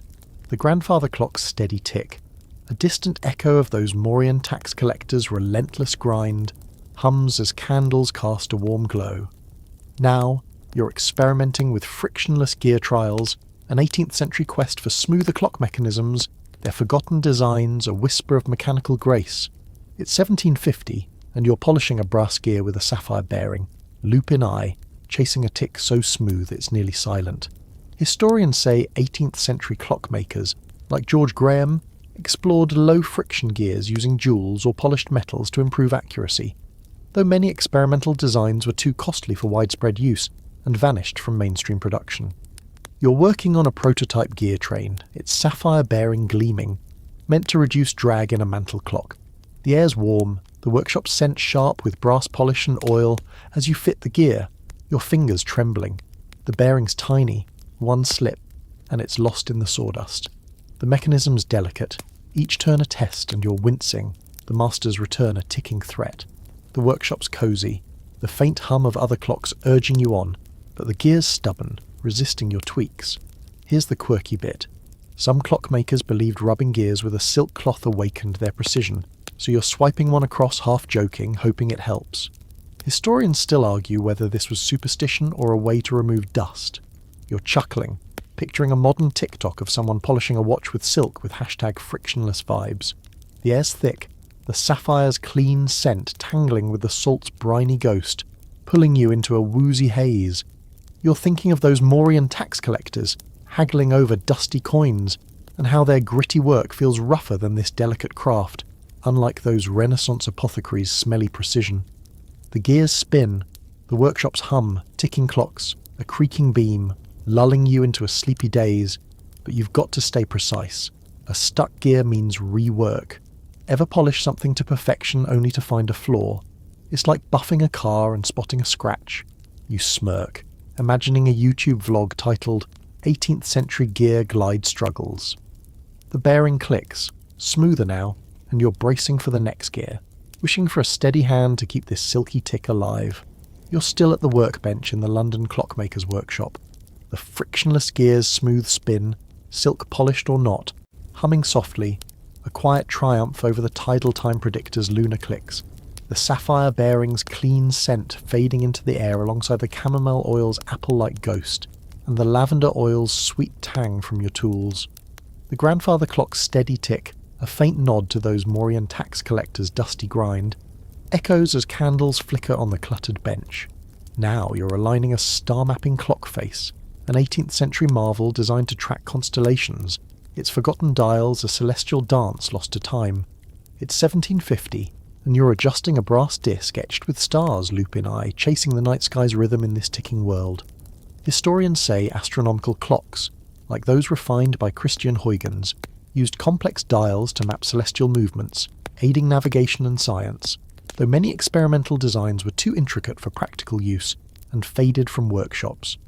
You're working on a prototype, its circular face etched with Orion and Ursa Major, driven by a gear train mimicking the Earth's rotation.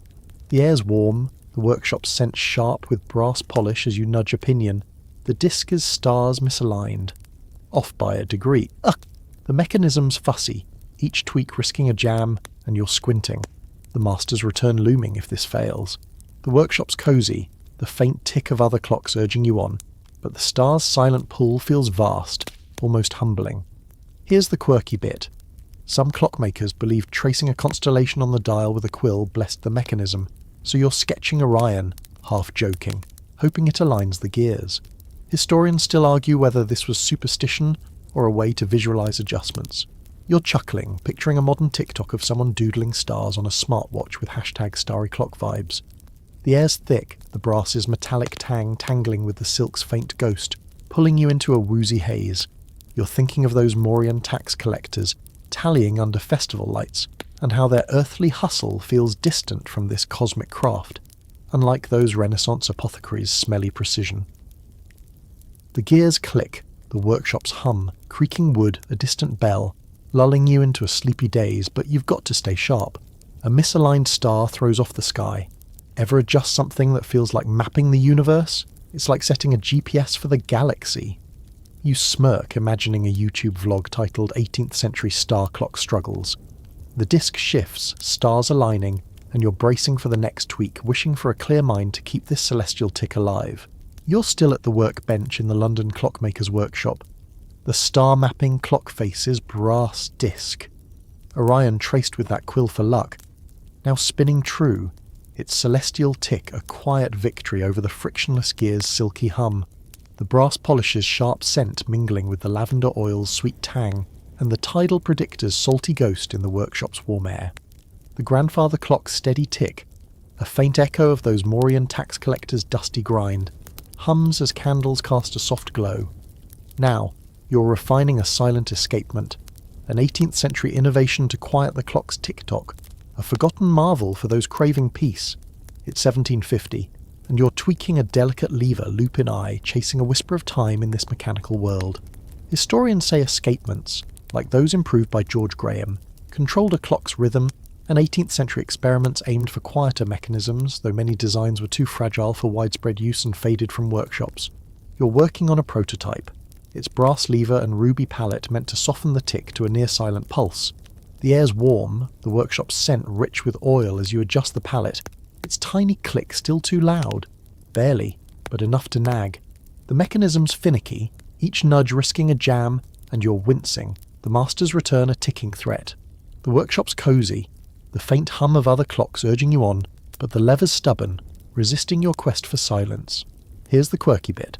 Some clockmakers believed breathing gently on the escapement calmed its motion, so you're exhaling softly, half joking, hoping it helps. Historians still argue whether this was superstition or a way to clear dust. You're chuckling, picturing a modern TikTok of someone puffing on a watch with #silent clock vibes. The air's thick, the ruby's clean tang tangling with the brass's metallic ghost, pulling you into a woozy haze. You're thinking of those Mauryan tax collectors haggling in noisy markets, and how their chaos feels louder than this quest for quiet, unlike those Renaissance apothecaries' smelly precision. The lever shifts, the workshop's hum, creaking beams, a distant cart, lulling you into a sleepy daze. But you've got to stay precise. A loud tick means rework. Ever fix something that demands total silence? It's like tuning a piano during a storm. You smirk, imagining a YouTube vlog titled 18th Century Silent Tick Struggles. The escapement softens, barely audible, and you're bracing for the next tweak, wishing for a steady hand to keep this hushed rhythm alive. You're still at the workbench in the London Clockmakers workshop. The silent escapements whisper soft tick, gentle breath or not, finally humming, a delicate triumph over the star-mapping clock's celestial whirl, the ruby palette's clean scent fading into the air alongside the lavender oil's sweet tang, and the frictionless gear's silky ghost. The grandfather clock's steady tick, a faint nod to those Mauryan tax collectors' dusty grind, echoes as candles cast a warm glow on the cluttered bench. Now you're linking a clock to weather changes with a barometric time adjuster, an 18th century marvel meant to tweak timekeeping based on air pressure, a forgotten gem for stormy days. It's 1750, and you're adjusting a mercury tube loop in eye, chasing a tick that dances with the skies in this mechanical world. Historians say barometric clocks, explored by clockmakers like Daniel Quare, used mercury or aneroid systems to adjust for weather's impact on timekeeping, though many designs were too sensitive for practical use and faded from workshops. You're working on a prototype, its glass tube of mercury linked to a gear that nudges the pendulum's swing. The air's warm, the workshop's scent sharp with brass polish as you tilt the tube, the mercury's metallic whiff faint but sharp, the gear shifting, too far. The mechanism's fussy, each tweak risking a miscalibration, and you're squinting, the master's return looming if this fails. The workshop's cosy, the faint tick of other clocks urging you on, but the air feels heavy, like a storm's brewing. Here's the quirky bit. Some clockmakers believe tapping the tube with a feather woke the mercury's sensitivity, so you're brushing one across, half joking, hoping it helps. Historians still argue whether this was superstition or a way to settle the liquid. You're chuckling, picturing a modern TikTok of someone tickling a barometer with #weatherclock vibes.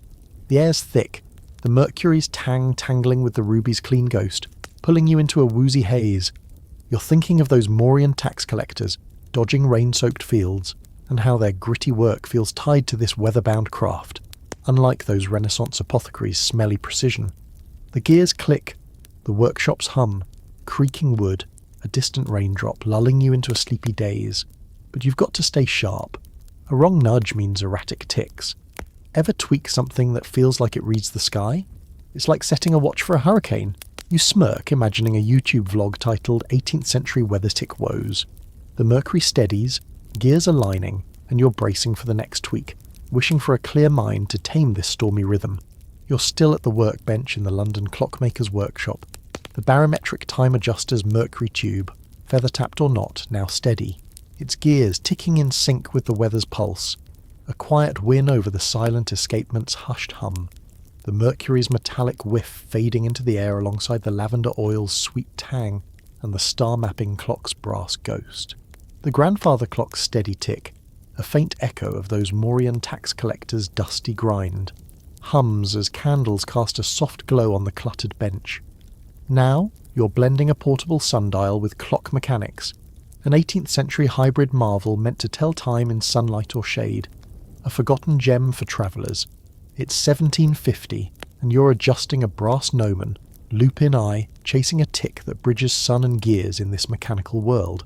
Historians say portable sundial clocks, crafted by artisans like Thomas Wright, combined a sundial's gnomon with a spring-driven clock, allowing timekeeping on the move, though many designs were too fragile for daily use and faded from workshops. You're working on a prototype, its walnut case housing a sundial face and a tiny gear train, the gnomon's shadow meant to align with the clock's hands. The air's warm, the workshop's scent sharp with oil as you tilt the gnomon, its brass glinting, the clock's tick lagging, off by minutes. The mechanism's delicate, each tweak risking a snapped spring, and you're wincing, the master's return looming if this fails. The workshop's cosy, the faint hum of other clocks urging you on, but the sun's imagined glow feels distant in the candlelit gloom. Here's the quirky bit. Some clockmakers believed polishing the gnomon with a chamois cloth caught the sun's favour, so you're buffing it, half joking, hoping it helps. Historians still argue whether this was superstition or a way to ensure a clear shadow. You're chuckling, picturing a modern TikTok of someone shining a sundial with #hybrid clock vibes. The air's thick, the brass's metallic tang tangling with the mercury's faint ghost, pulling you into a woozy haze.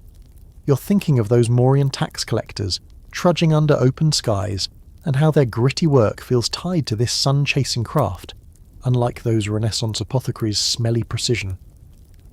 The gears click, the workshop's hum, creaking wood, a distant bell lulling you into a sleepy daze, but you've got to stay sharp. A misaligned gnomon throws off the time. Ever balance something that needs both nature and tech. It's like syncing a smartwatch with the sunrise. You smirk, imagining a YouTube vlog titled 18th Century Sundial Tick Struggles. The hands align, barely, and you're bracing for the next tweak, wishing for a steady hand to keep this solar rhythm alive. You're still at the workbench in the London Clockmakers workshop. The portable sundial clock's gnomon, chamois polished for that sun's favour, now casting a shadow that aligns with its ticking hands, a delicate win over the barometric adjuster's mercury hum, the brass's metallic tang mingling with the lavender oil's sweet haze, and the silent escapement's ruby ghost in the workshop's warm air. The grandfather clock's steady tick, a faint nod to those Mauryan tax collectors' dusty grind, echoes as candles flicker on the cluttered bench. Now, you're adjusting a clock for the equation of time, an 18th century marvel correcting for the sun's quirks, a forgotten gem that syncs mechanical ticks with solar truth. It's 1750, and you're tweaking a cam shaped like a kidney bean, loop in eye, chasing a rhythm that marries gears to the heavens. Historians say equation of time clocks, refined by clockmakers like John Harrison, used cams or tables to adjust for the sun's irregular motion due to Earth's elliptical orbit, though many designs were too complex for everyday use and faded from workshops. You're working on a prototype, its brass cam linked to a dial that shifts the clock's hands daily, minutes forward or back, following the sun's whims. The air's warm, the workshop's scent sharp with oil as you file the cam's curve, its shape off, the dial's needle stuttering. The mechanism's finicky, each nudge risking a jam, and you're squinting, the master's return looming if this fails. The workshop's cosy, the faint hum of other clocks urging you on, but the cam's stubborn, like a puzzle with missing pieces. Here's the quirky bit. Some clockmakers believed rubbing the cam with a walnut shell harmonized it with the sun, so you're scraping one across, half joking, hoping it helps. Historians still argue whether this was superstition or a way to smooth metal. You're chuckling, picturing a modern TikTok of someone shell polishing a gadget with #solartime vibes. The air's thick, the walnut's nutty tang tangling with the brass's metallic ghost, pulling you into a woozy haze.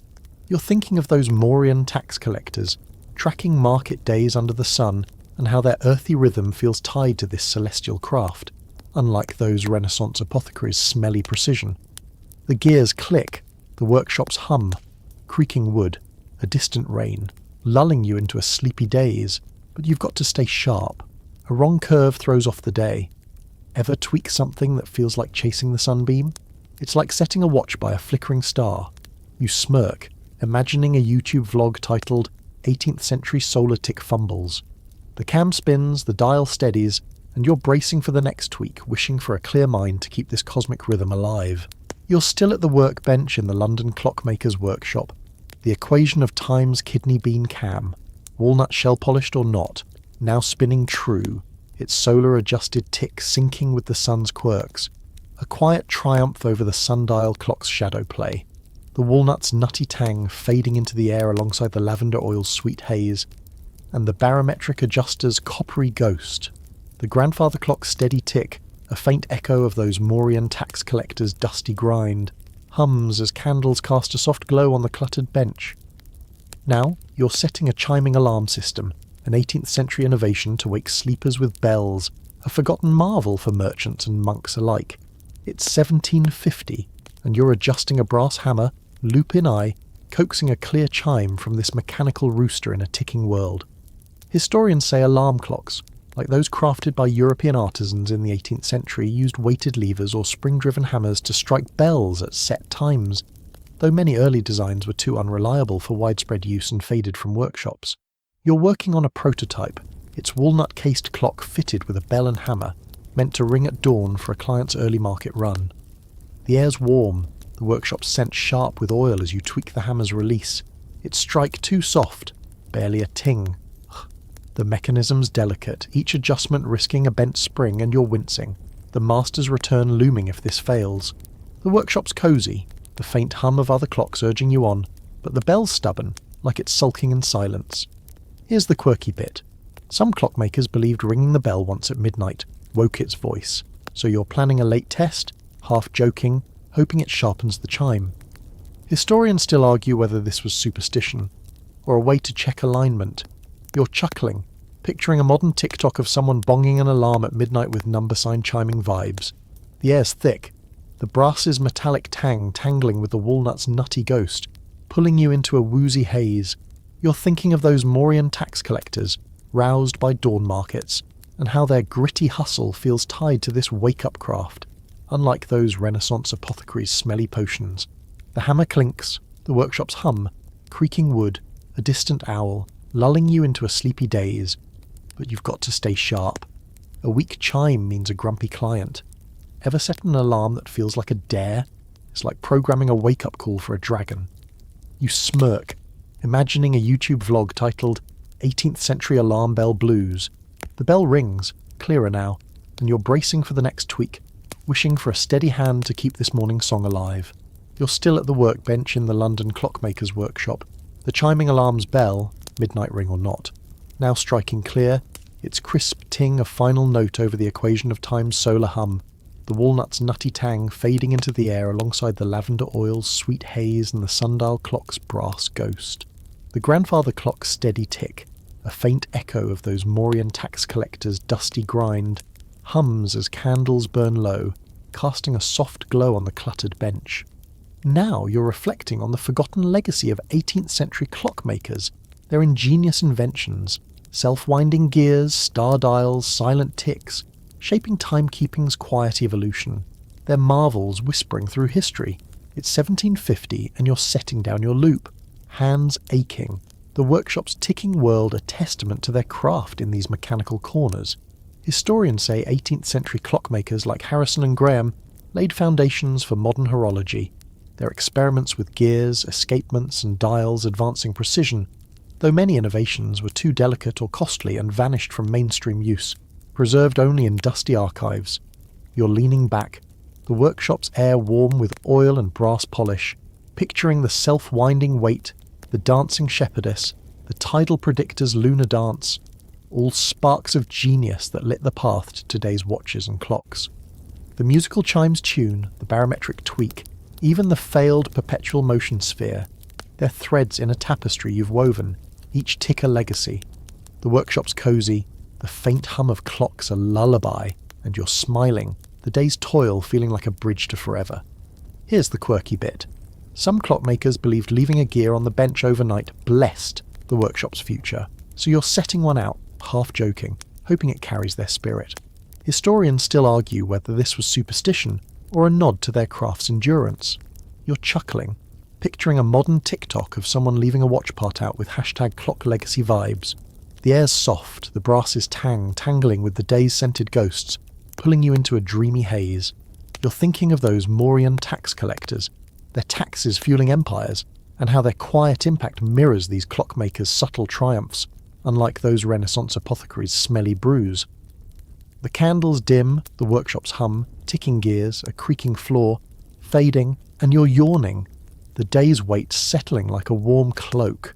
Ever finish a task that feels eternal? It's like carving your name into time itself.